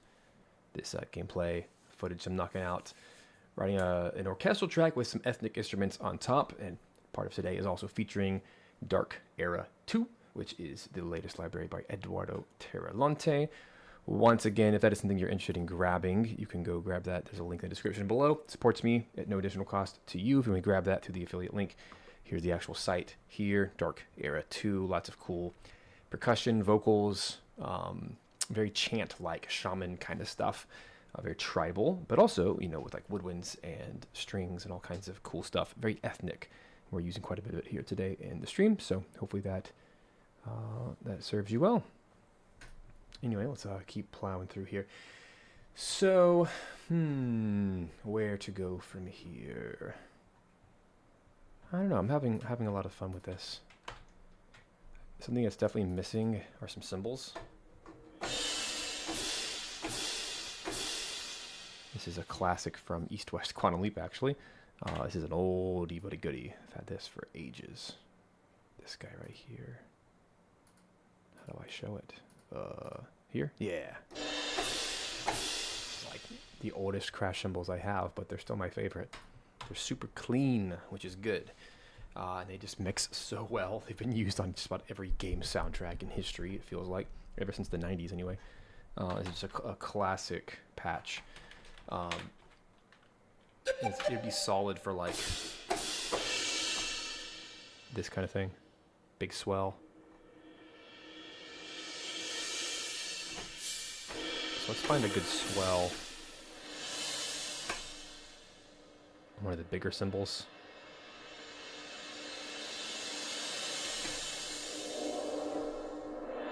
They're pretty long. Yeah. I like this one.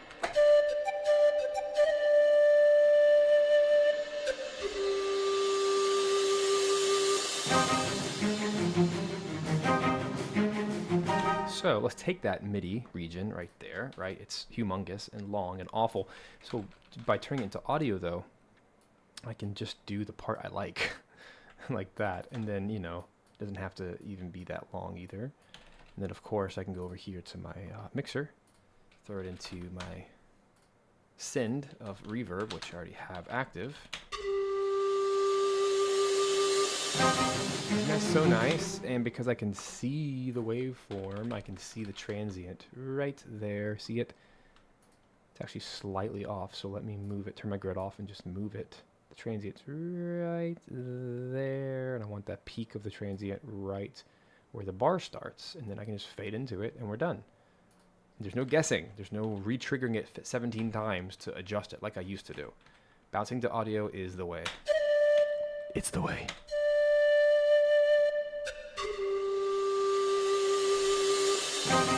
Perfect.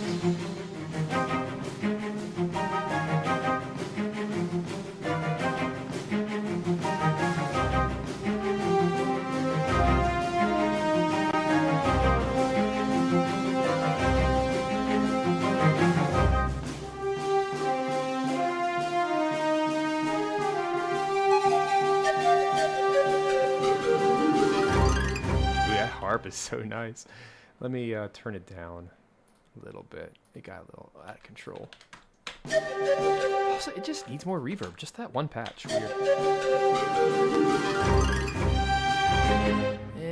I know it's so closely mic'd. Let me just turn it down even more. It's a cool effect.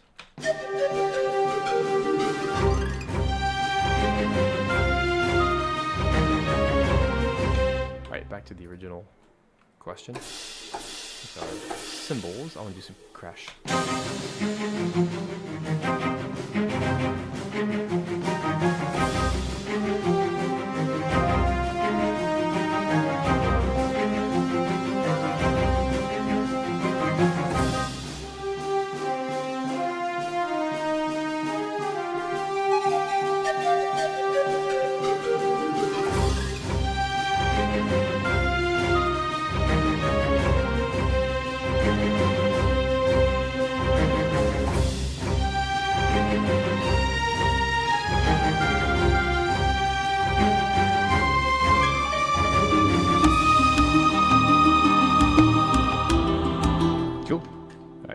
Together like this. Go ahead and make them all even.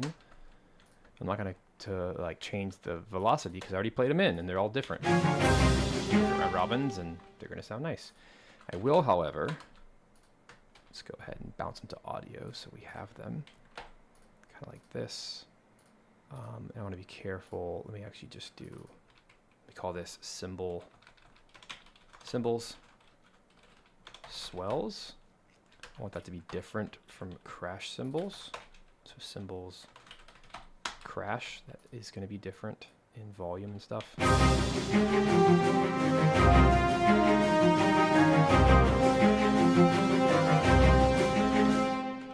What strings am I using? I don't even like these strings. Why am I using these? These are dumb. That's why I'm having such a hard time. These are not like gritty. These are not my normal sine strings. I need to use this guy. That's what I like. It's the free Good old freebie, Helix. So much better for this. Just a much grittier texture.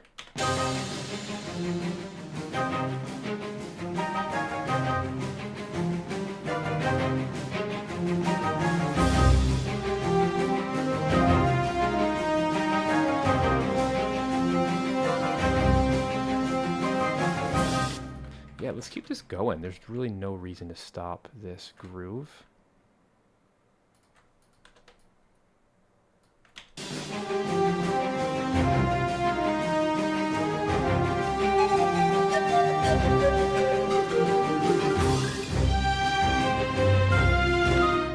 Then maybe what I can do, let's grab a nice viola patch just to kind of separate them out. So I am specifically going to use like one of the same companies, right? So I'm going to find viola, see if I can find violas. That might be nice. Let's see what that sounds like.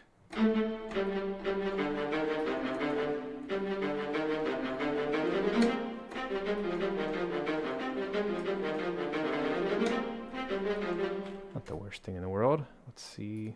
I just want to have like a separate, if that's, you know, cello bass basically. Then this is going to be violas for here.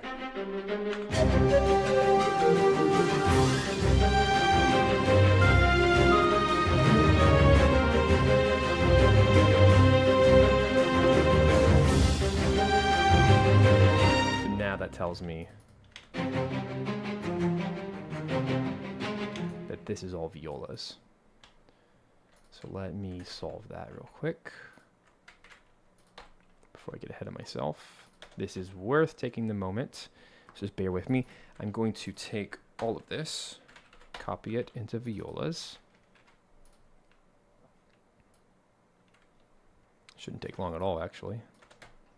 That's a very viola line anyway. Keep that here, keep that, whoops. Take this, copy it, put it in the A section, and that should solve it. Make sure it works.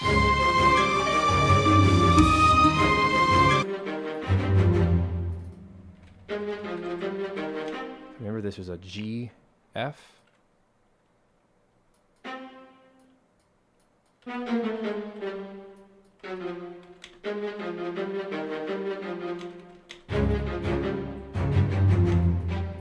Yeah, G, F. Cool. So now what I'm trying to do is just separate this into some actual like parts. So if that was violas, then this is just going to be, might as well go ahead and get it right by doing cello. And then we'll just make one for bass, or double bass. So we'll do that really quick, like this. Cello should do the same part, actually. Actually, you should just do the octaves. Just let that continue to be a cello thing, or a viola thing, like that. And then the double bass is only going to do that lowest part there, which will work well when we get to here. Because viola shall continue. Never, never, never, never, never, never.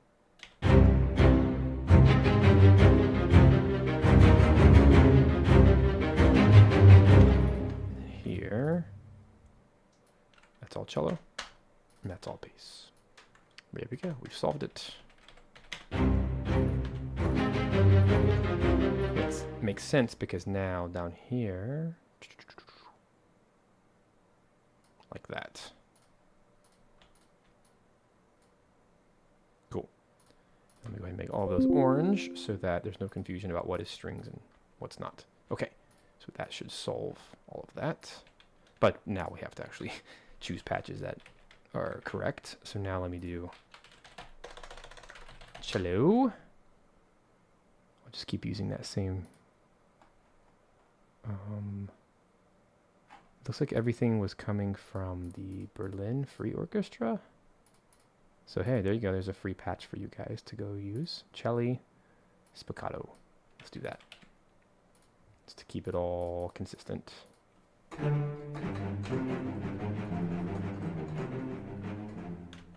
Okay, I can live with that. And then double bass, same treatment. I don't want it to be larger than life unnecessarily. Here's a spiccato.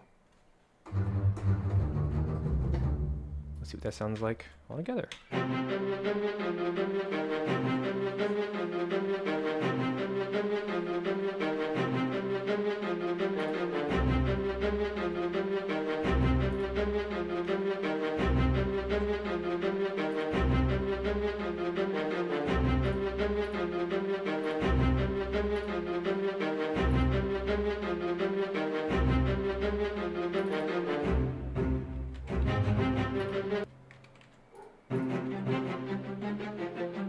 I like Metropolis Arc 4 better.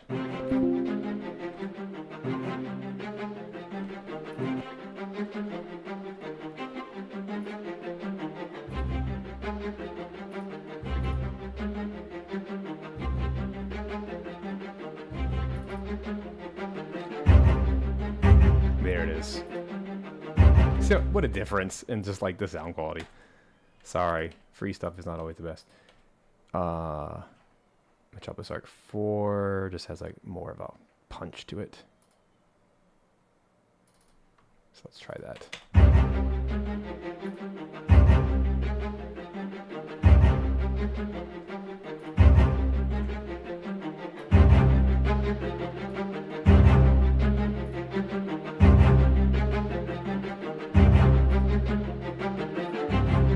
Yeah.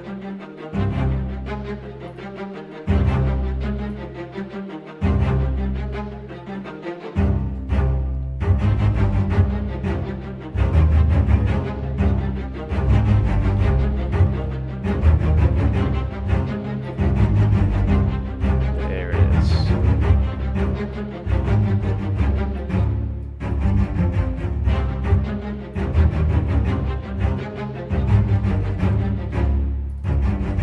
So here, we're gonna do the I gotta get the D flat.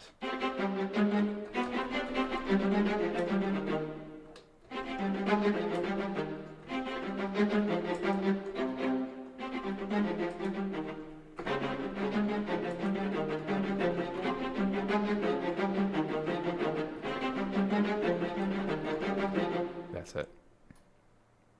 So I'm gonna take all this there.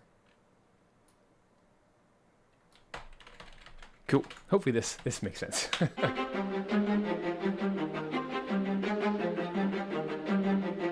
Mm-hmm.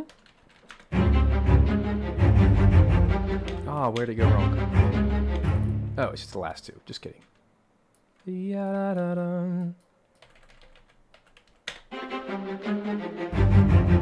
Yeah, now it all works together, and then it should go really nicely into this.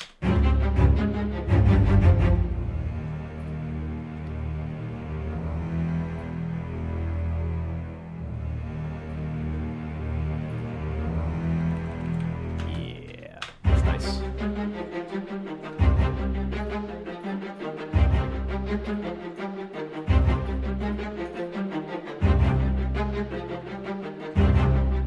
Now let's get some timpani in there, yeah? I think that'll sound nice. If I can.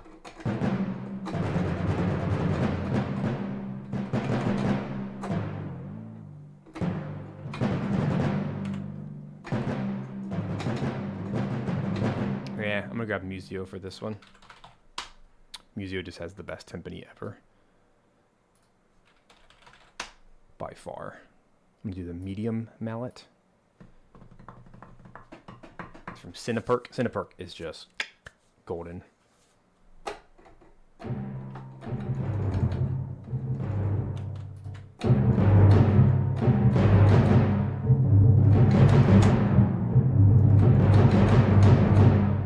And it also has the rolls. And what's cool about the rolls is you can load them on top of each other, like this, like a multi, and they don't interfere because the rolls are programmed up here.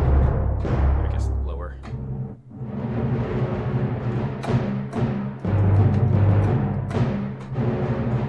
You can watch, see? These are controls on the bottom of the keyboard, and then the white keys. You can use mod wheel.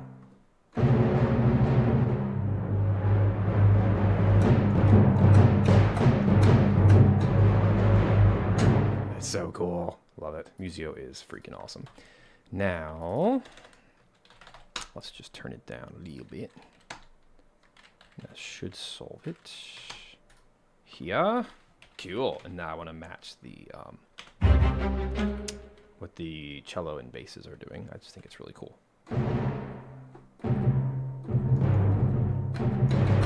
Like that. Here we go.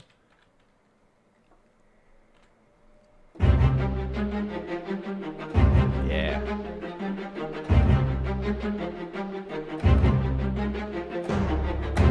Oops.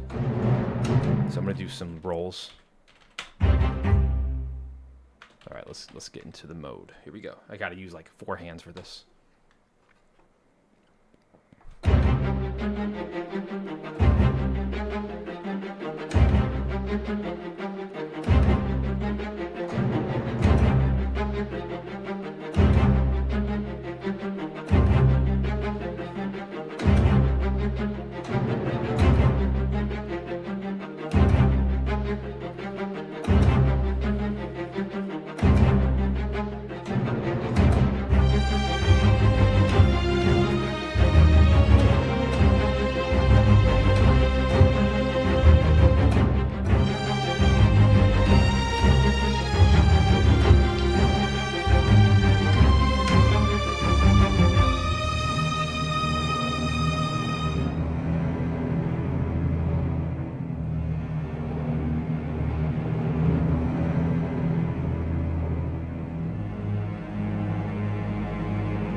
I don't know if I should do the rolls or not. I don't think that's actually that interesting or accurate.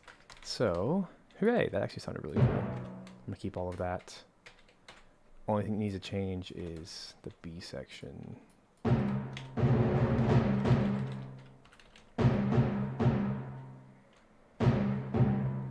Cool.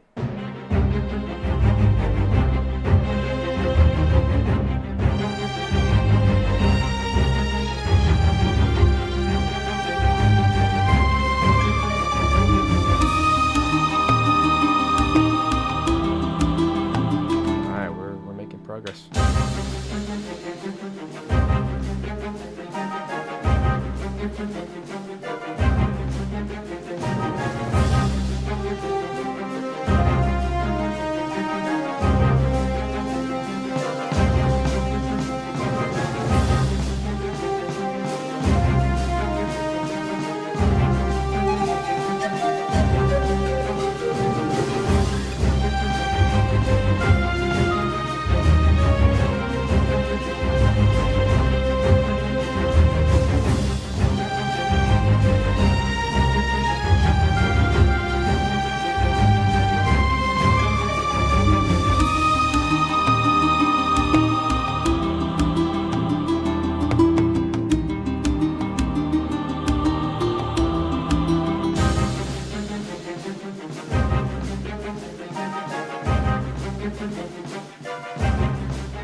Good spot for a trumpet.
was cool with the brass.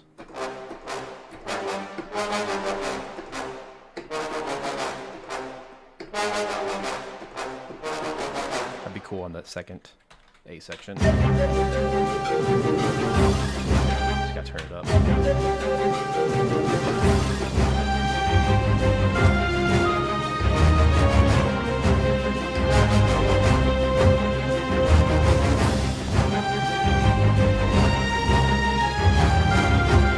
Don't want to overdo it either. I guess I'm gonna match the timpani.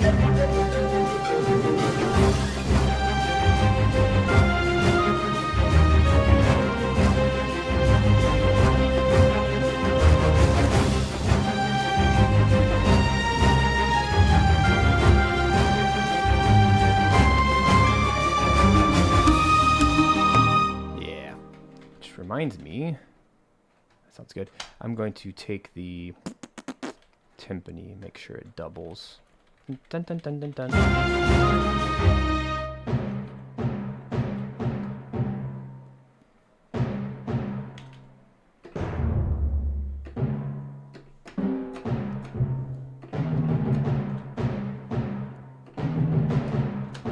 Like that. Dun, dun, dun, dun.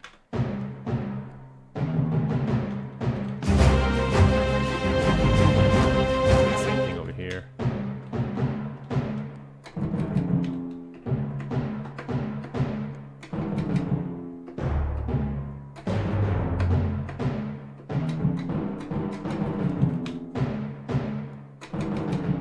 There it is.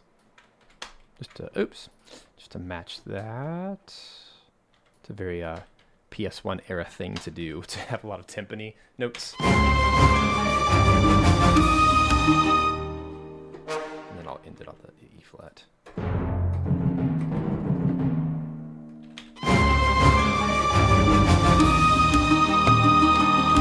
So it doesn't feel like... Maybe I'll do a roll.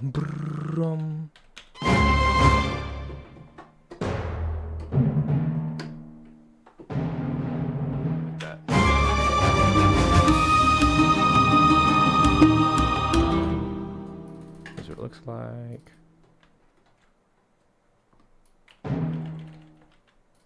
just make it like a 1 bar.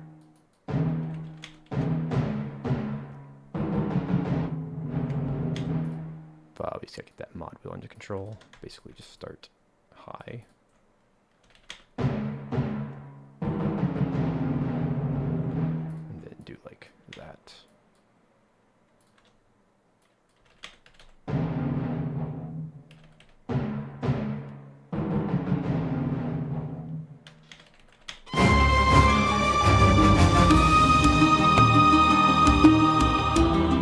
A little bit of finality. In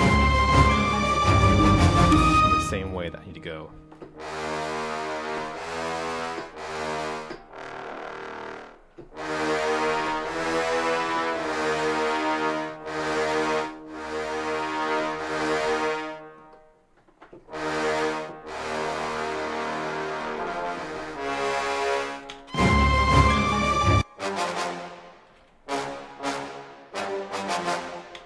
Yeah, bum, bum, bum, bum.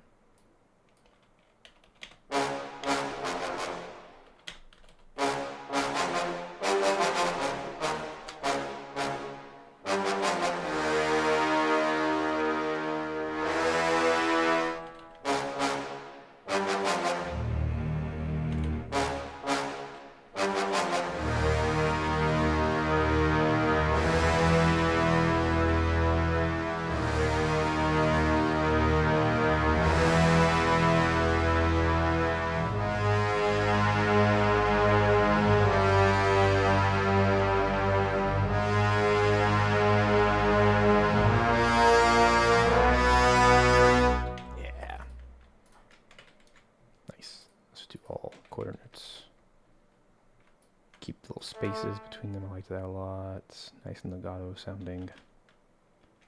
Blends well with all of that.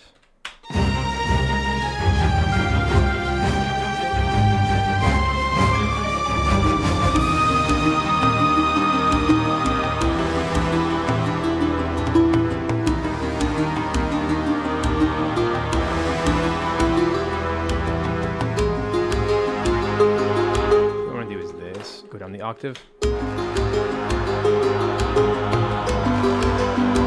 only bring it on the second part. So what if I do this?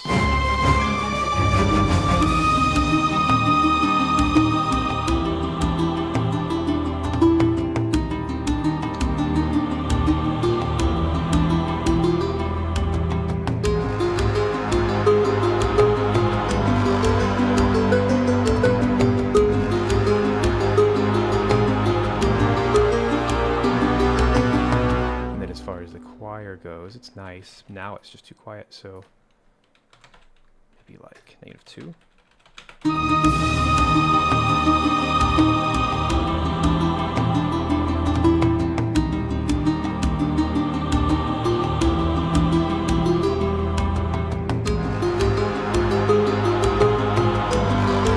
This would be a good spot for some horn chords.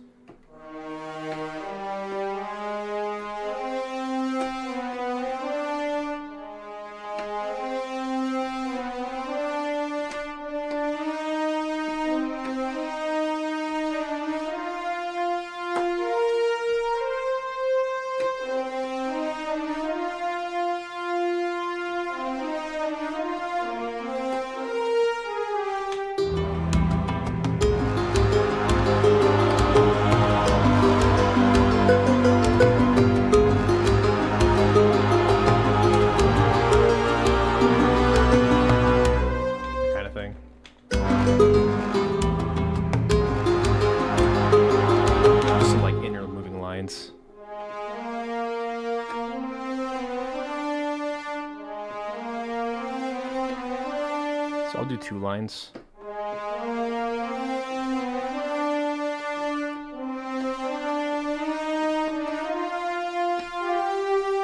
That'll be like the harmony.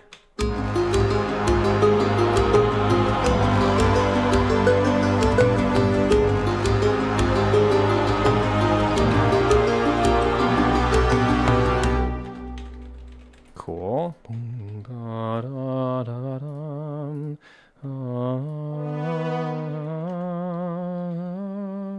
Let's make them all sterile, and then I'll do the like that, slightly overhanging ends of notes for the purpose of legato.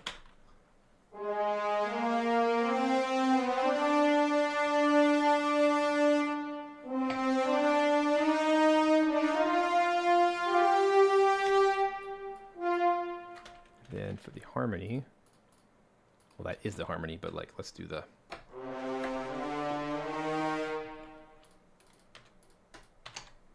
like right here.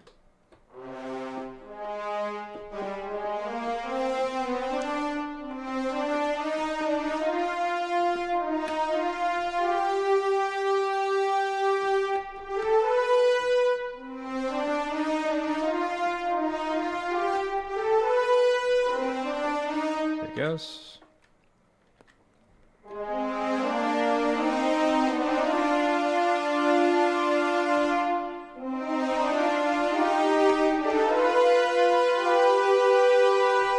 That should work.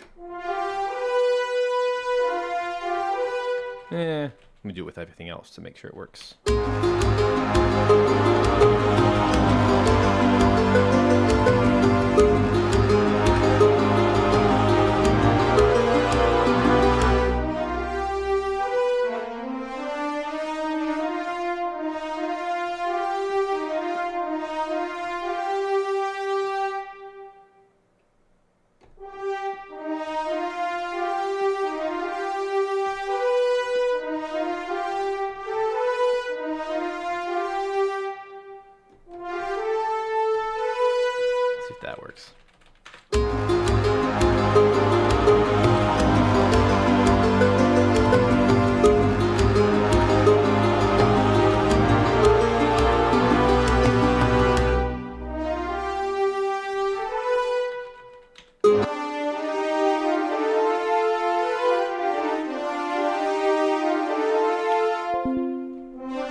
So another way of doing this is to look at both notes at the same time.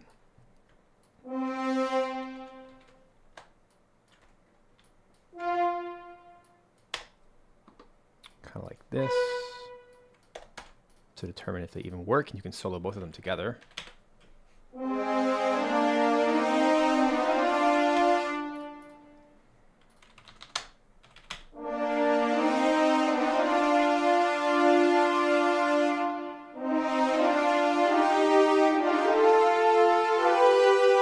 Should work, right?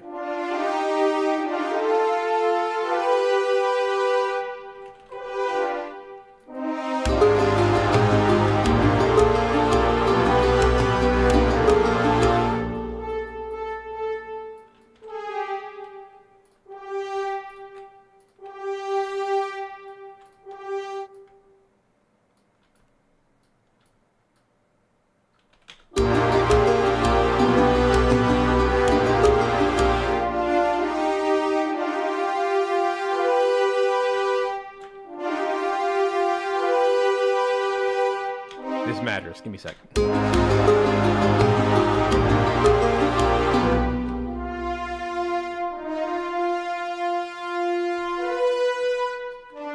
It's the second part. I'm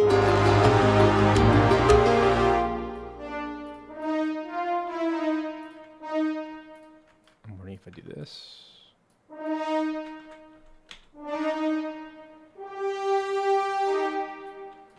Tricky harmony moment.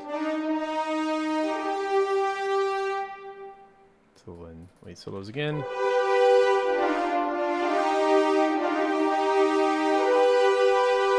Yeah.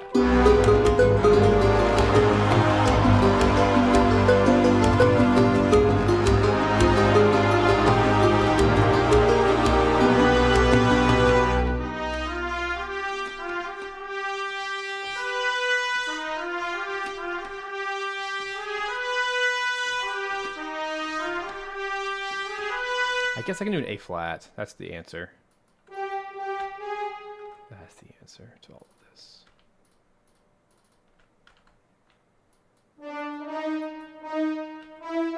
Yeah. That was just... I have to do the octatonic scale. If I'm going to say I'm going to do it, I got to do it. Which I guess is the harmonic minor in this moment. Ugh, that's all it was that whole time. Dang it. I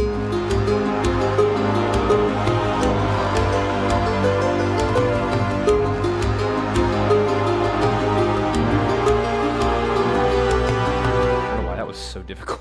It's just a stupid scale that I know by heart. Anyway, let me do... I want to double that with the trumpet.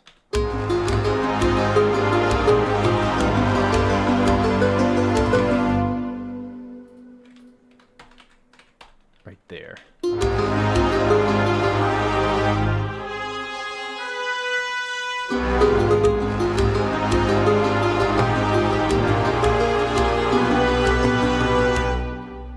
Cool.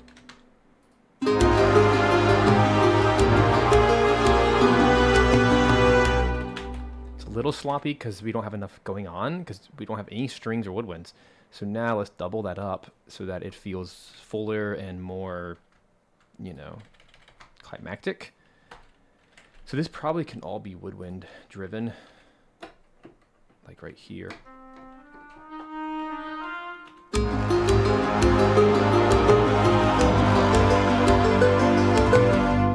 this whole thing right here can probably just be combined like this.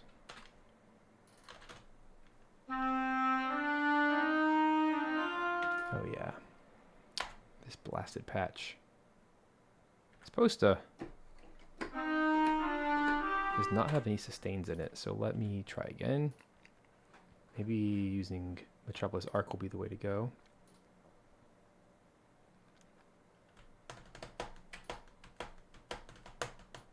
Maybe like this.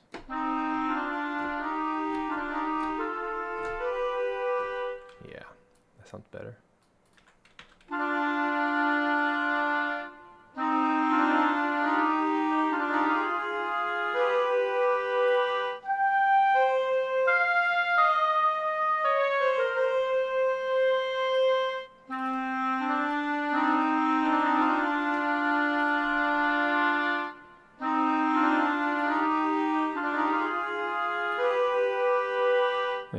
is.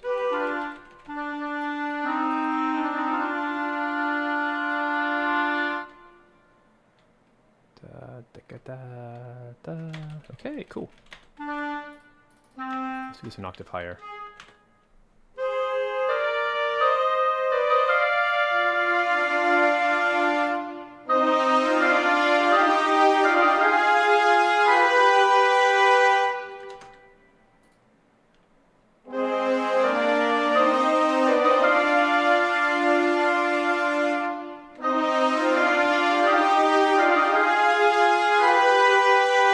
Sweet. Now let's double that with strings, which might work. I think they're octave patches. So let me go here with violins.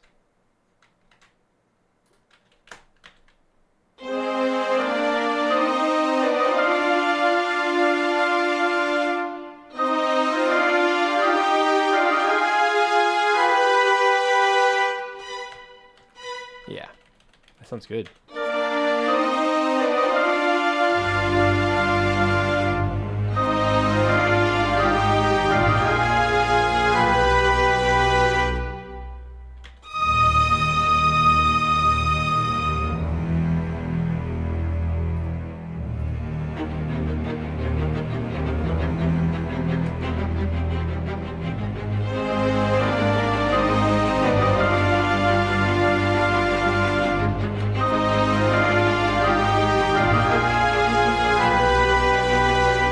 Viola move of just riding the chords like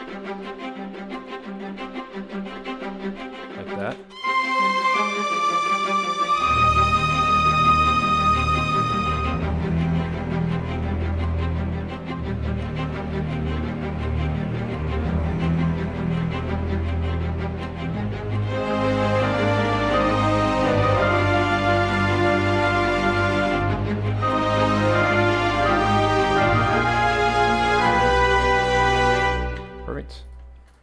I didn't even turn the click on for that. I can just follow along, so let's make sure it's correct.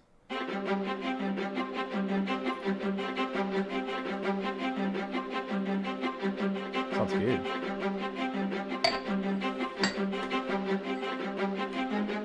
I also play viola, so it's like in my blood. And violin, and cello.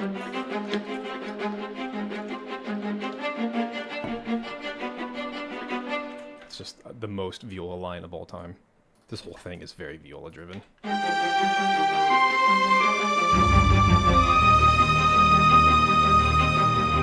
It's good writing, I think. Very sparse.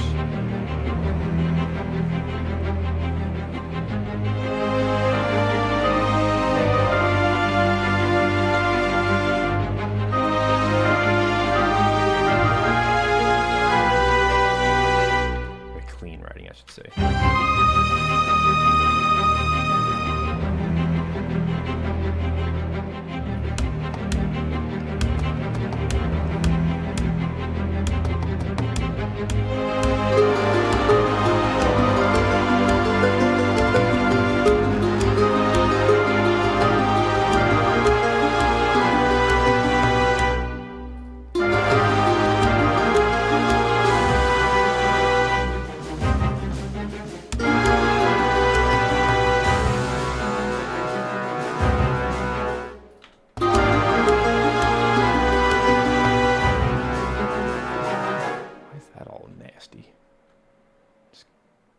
Classic messed up. Oh, I see why. Look, see my little pedal here? It goes slightly beyond the bar. So if I just fix that, that should solve it.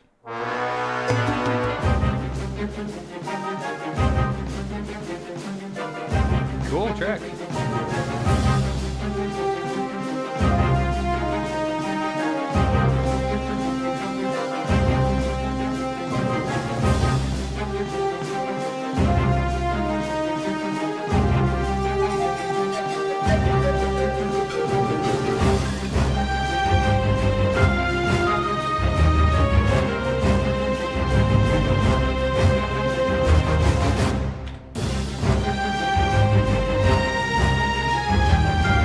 Thanks, Chorus. Cool.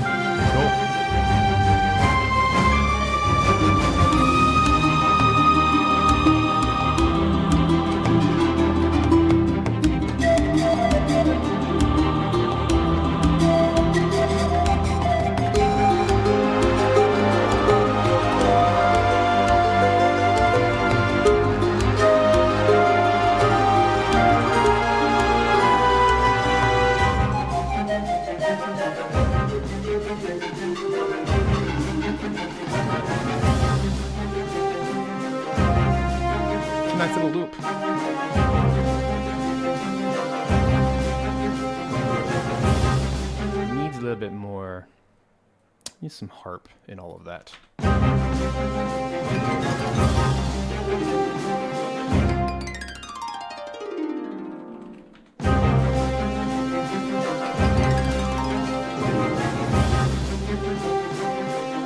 Let's make that guy into an audio clip like this. Give it the same kind of treatment where we just want to play it. Actually not bad as is. I'd like it a little bit faster. So I'm going to take the stretching tool and just stretch it a little bit, and then maybe move it slightly later. I'm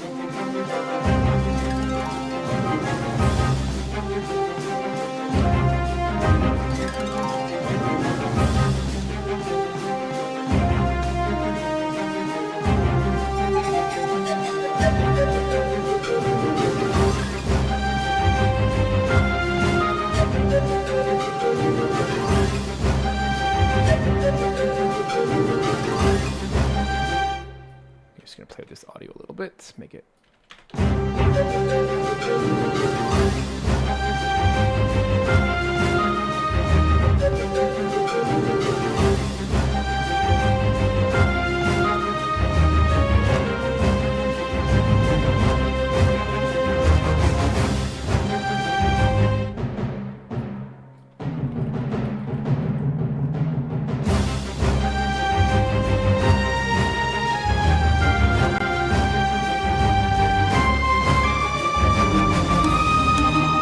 So here's a classic situation of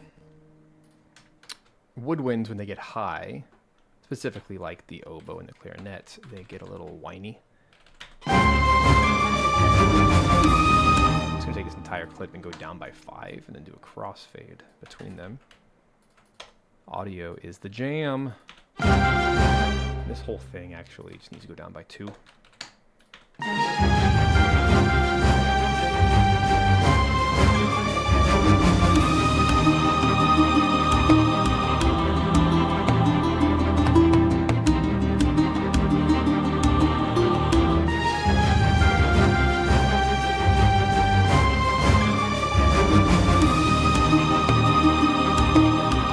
So much more controlled. It's so nice and pleasant instead of like shrill and in the face. That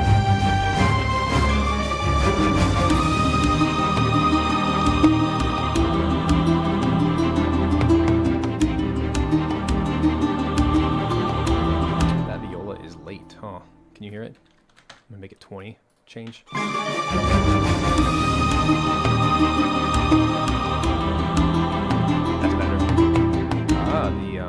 The drums are late too, surprisingly. Like super late. Weird. Maybe it's actually early.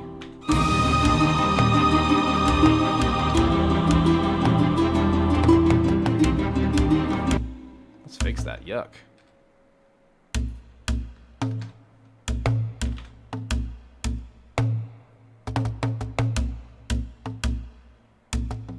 They're actually dead on, so I got something else is off. Maybe the lyre.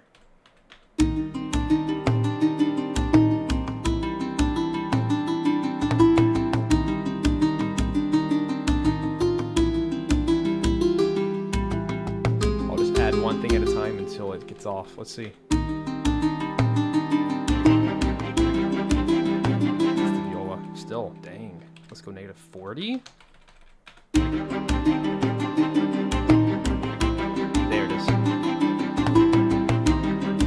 Crazy. Every sample library has its own latency.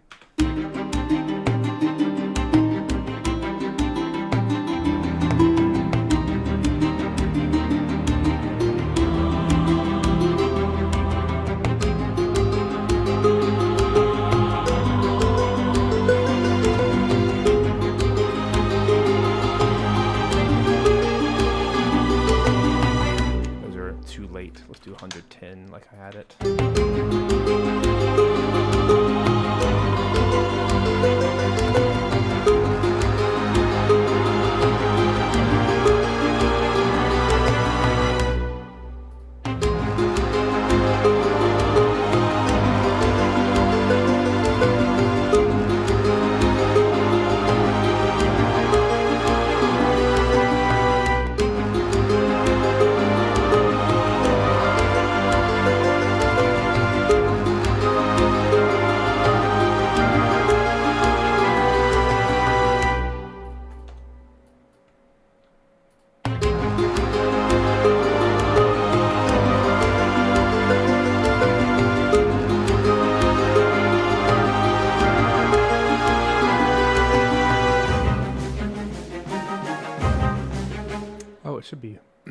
bar 4, I'm sorry. That's where the loop starts. Cool. Here's the little call to battle. We're almost done. Do you know what's missing? Some harp is missing, like right here. I need some harp transitions.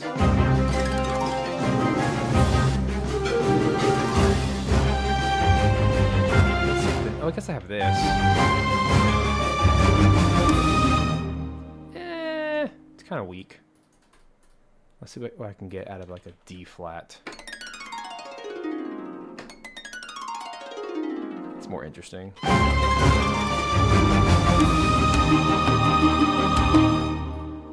Maybe not more interesting, but more sonically sound.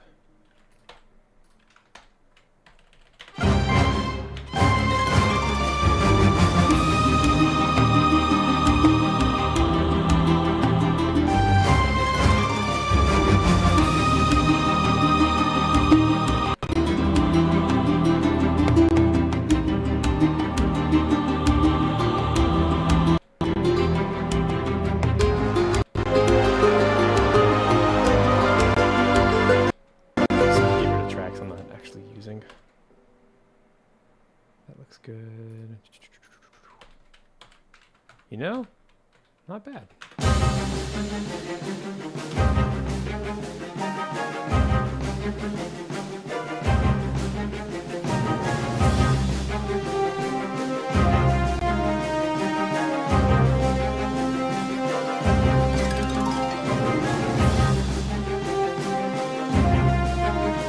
I'm missing out on these guys.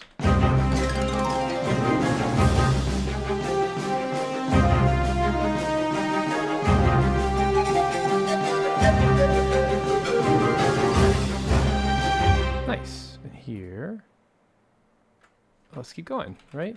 Oh, the woodwinds change, so that's actually really good. Like part writing wise, we want to make sure that it stops. Like this is one section, right? And they go straight into the melody, which is good. Good.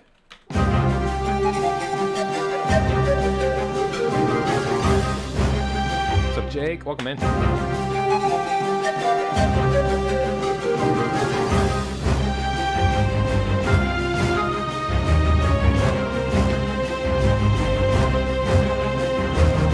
It's missing something like right there in the counter. Maybe that's pan flute. Maybe we can get a little bit more involved.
Similar.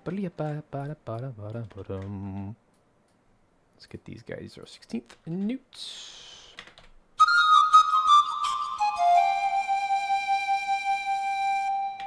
I also think it's just too loud in general.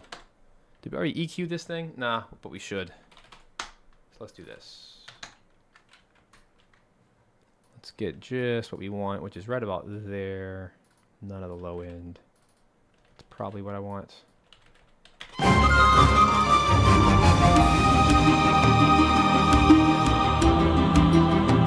a little bit of clipping, so I'm going to take this down. This is my it's my secret sauce right here. This thing's awesome. It's a mixing console. It's basically a giant compressor, but a very, very light compressor. But I'm going to actually move this to 3 dB. Puts in the stereo out. It's amazing. It basically takes the highs and the lows, like the extremes, and just compresses them. It's like a multi-band compressor, I guess is the cleanest way. And it gives it some analog like fuzz. But right now it's clipping when we get to the loudest part, so yeah, that solved it.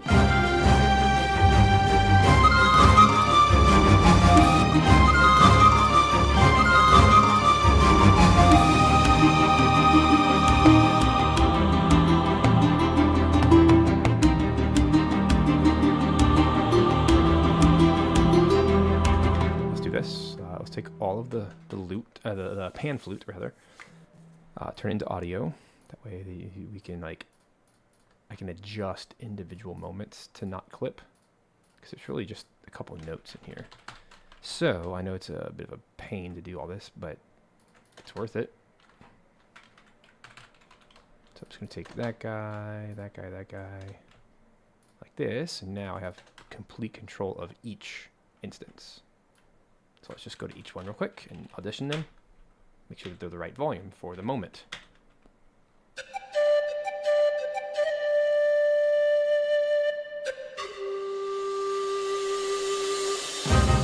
This could use a little bit more reverb actually. So let me toss it into the void. Let's go to B2 would probably be the best at -10.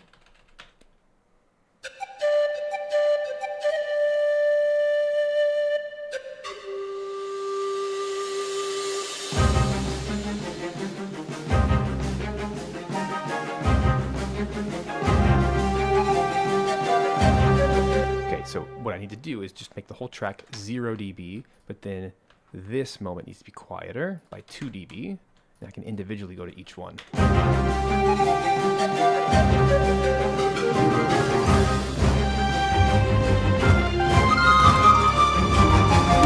It's the classic woodwind thing. When you get high, it gets too loud, so we're going to do -2 on this.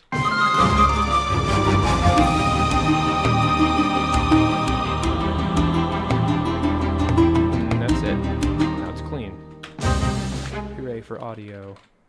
So again, here's how it starts.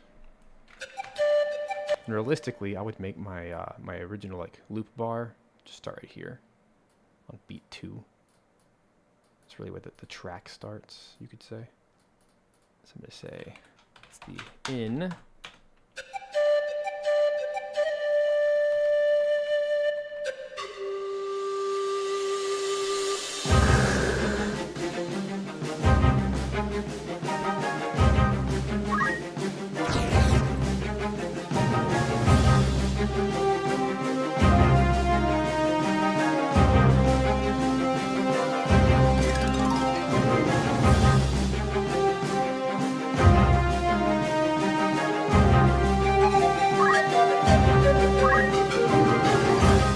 了解した。了解。よし、行くぞ。どこだ？どこに逃げやがった？上だ！屋上にいるぞ！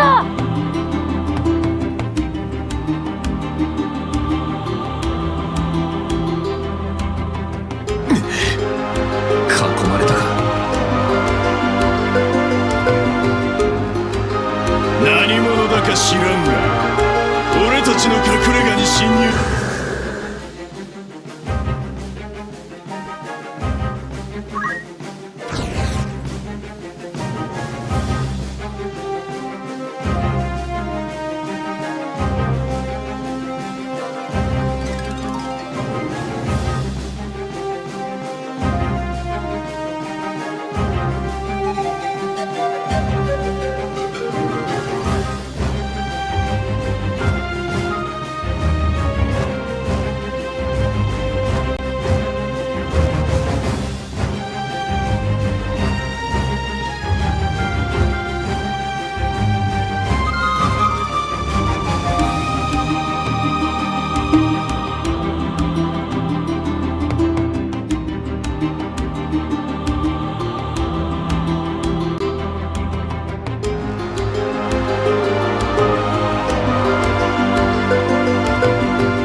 That's it. We're done. Woohoo! So, it's what, a 1 minute track? 1 minute, 15 seconds? Woohoo! That's actually really solid. I liked it a lot. So, I'm going to export this and then show you guys how I actually would recombine it. It was actually one of the questions earlier today by Tarek. So hopefully this is helpful and interesting. I was going to do it anyway after the stream, but I'll just show you what I'm going to do. So I'm actually happy with the mix and everything, and bouncing things to audio. I didn't bounce everything to audio, but the things that I really need to control over, volumes and dynamics, yeah, I bounced them to audio so I could just very easily do little fades, crossfades, whatever. Drop the volume for little moments instead of just the whole track, right? That makes a whole lot more sense. And yeah, I'm using technically 3 reverbs, but it's for all the orchestral stuff. I'm using Aether, just one instance of it down here. It's a really good way to use your reverb. Just pick one of them and send stuff to it. Down here, for the lyre, like for the solo instrument effecty stuff, yeah, I have my own reverb. So I have ROM for the lyre. Sounds like this. Here's no effects.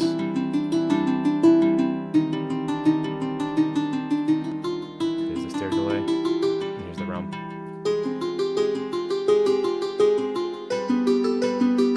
Pretty cool. And then the other effecty instrument was the pan flute. Both of those are from Dark Era.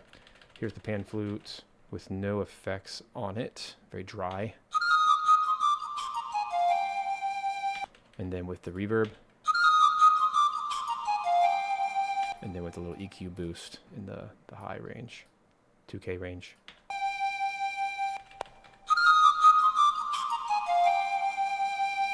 Yeah, that's basically it. Oh yeah, and also use the shaman drums.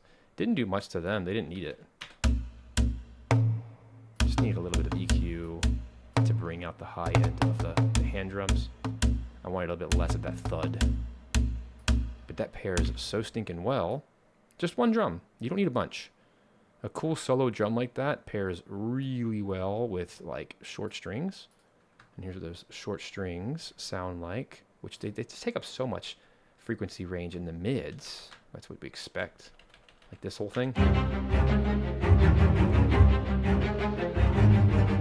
Especially here with the drums. You don't need it, right? You don't need 10 drums. Just one. One's good.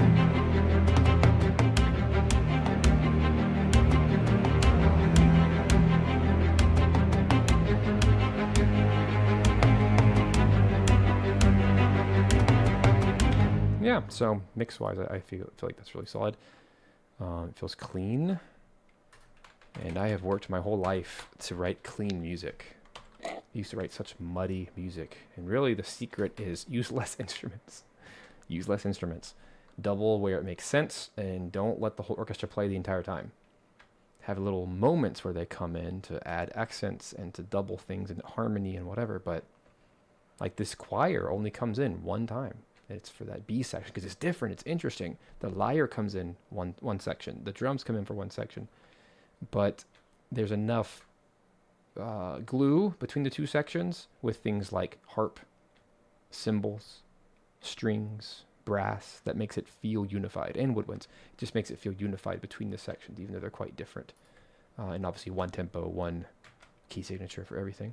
But even from a key perspective, you know, and also time signature, I started in 6/4 and then the B section's in 4/4, but it works. The A section very much just hovers on a C minor chord. It's like everything is just a C minor drone. And then what's interesting though is all of a sudden the transition, I go to a D flat. Guess what? B section, I go straight back to C minor, but the difference is I'm on an E flat. Which kind of, in my mind, leads well to the E, which is the C major. Which, if you want to keep going, just keep walking up the scale. And then A flat, B flat, then the 5/7 chord. Takes us back home. That's kind of the construction of the loop. But yeah, it's simple, short, gets the job done. So when I export this, I am going to export 2 versions of it. The first version is going to start at bar 1.5, 1.5 to get this in it. And then it's going to go all the way to include a reverb tail. So I'll just go ahead and do a full bar here. So when I make in my notes here, I always put loop, and then I put reverb tail as like a separate. That way I know where to put my markers. That should be exactly on bar 42, which it is. So I'm going to export everything, and I would call this... Ooh, we need a good name for this. Something battle-oriented, like...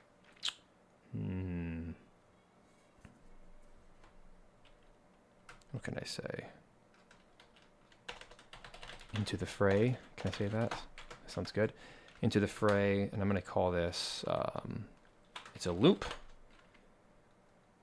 Into the fray. I'm going to say battle. I'm going to say... This is like for my catalog, by the way. Because I use all these in game music packs when I sell on Unity and Unreal and stuff. And I'm just always making collections and then updating them later. My BPM is 168. Yeah, it's pretty fast, but this sounds good. And then this is going to be the first time loop. Notice I have it at 48K, 24-bit, and I'm just going to do a single stereo out, everything like that. Looks good. Pop it onto the desktop, and I'll let it go for a second.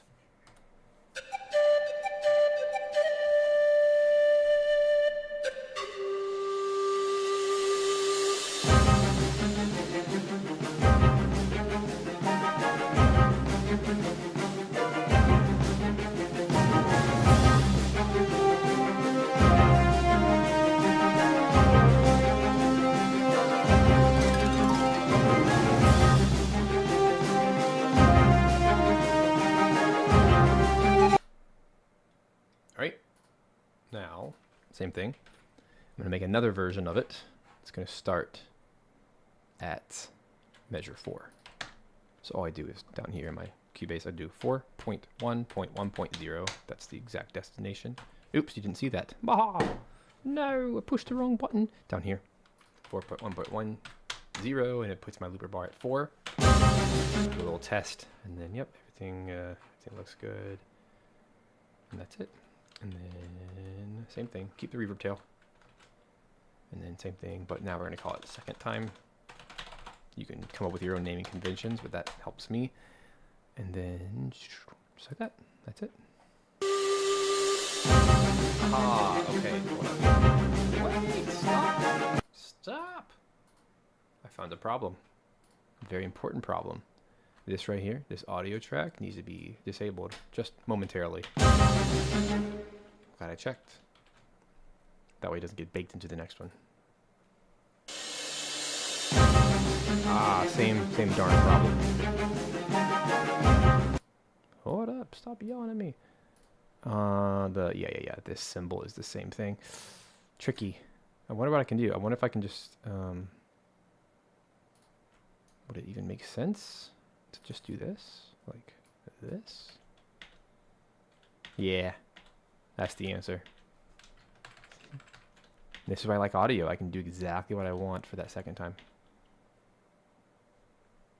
Let's see if it loops well. Let me go to the end.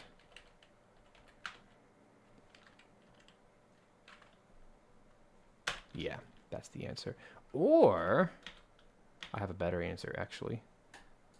Let's fix all that. This is kind of a unique situation, but here's exactly what I would do. I would actually export at bar 3. This is what you would do in middleware, by the way. And just keep it. Like that. But now I muted the instrument, which was the pan flute, which is good. So now we're going to call this second time.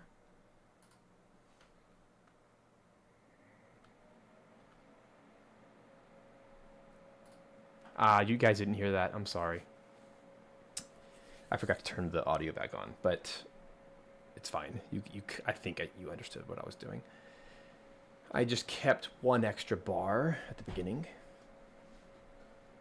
And I'll show you what it looks like in Audacity. So, sorry. Sometimes I forget to push buttons. This little button. Whoops. Okay, I'm going to keep everything right there. Minimize it out. Let's grab Audacity. Over here. That's why I use it, because it's just so fast. First things first, set my tempo down here to 168. Then we're going to throw in the first time track and then the second time track. Now this is a weird situation where I'm in 6/4 time, so it's not going to be a perfect situation. And I also have a this is like such an outlier track because it also starts on an upbeat. That's okay. We'll figure it out.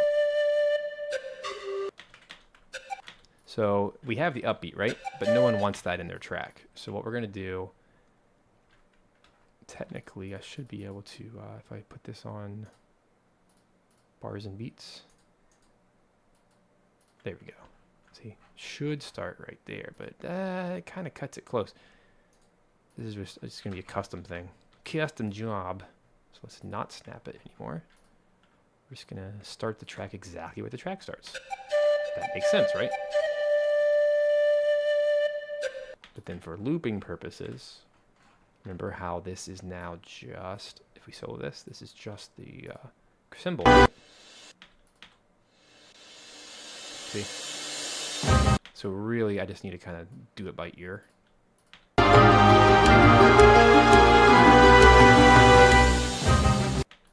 Figure it out. Make it perfect.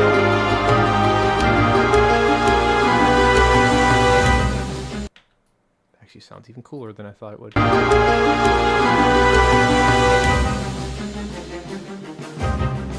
then just take that. Do it again. Excuse me. Like this.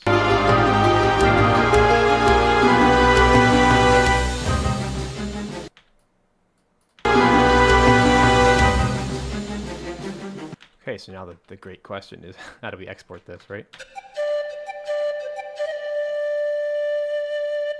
Well, like this. It's a couple of different ways you could do it. Way one would be, you could just stop it there. So that's option one, but really from like a game music pack perspective, you probably want to stop the whole thing like there. What you could do is call that track one and then that track two, if that makes sense. Kind of like that. And then you just play around with it and export it. Okay. But for our purposes, I'm not going to do all that right now because that's going to take like 10 minutes of fine tuning. But that's what I get for writing a unique little thingamajig. So instead, what I want to do is let's play out with this track. Set to the sound effects footage. Oh yeah, that's right. I forgot, it's like a separate track and everything. Dying. So here's what I'm going to do. I'm going to make the sound effects like +10.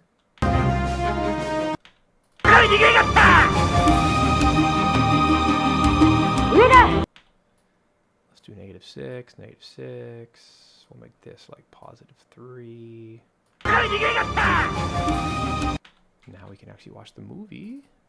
With no sound effects, of course. Like that. Alright. Hopefully this all works. Could be a complete bust, but who knows? Here we go.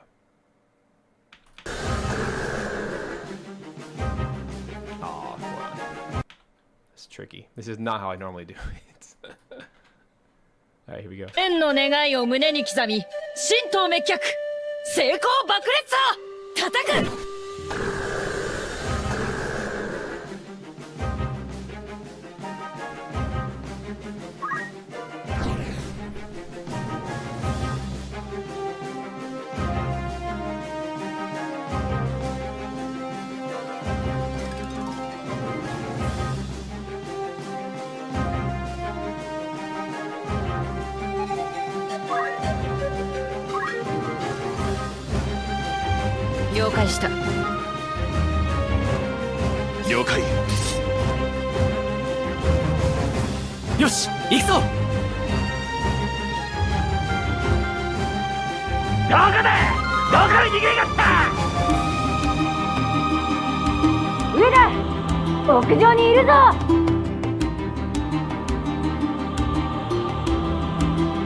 たちの隠れ家に侵入したのが間違いだったな。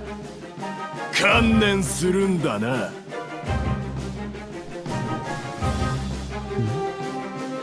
何か様子がおかしいぞ。今日は来客の多い日だ。まあいいさ、みんなまとめて殺してやる。まったく。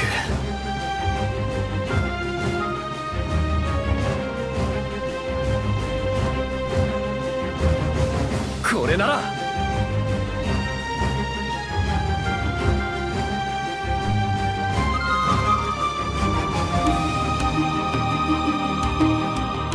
やっ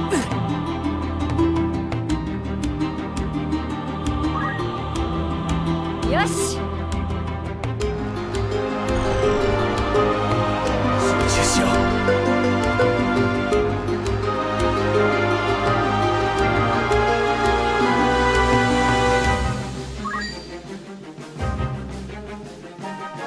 心強い。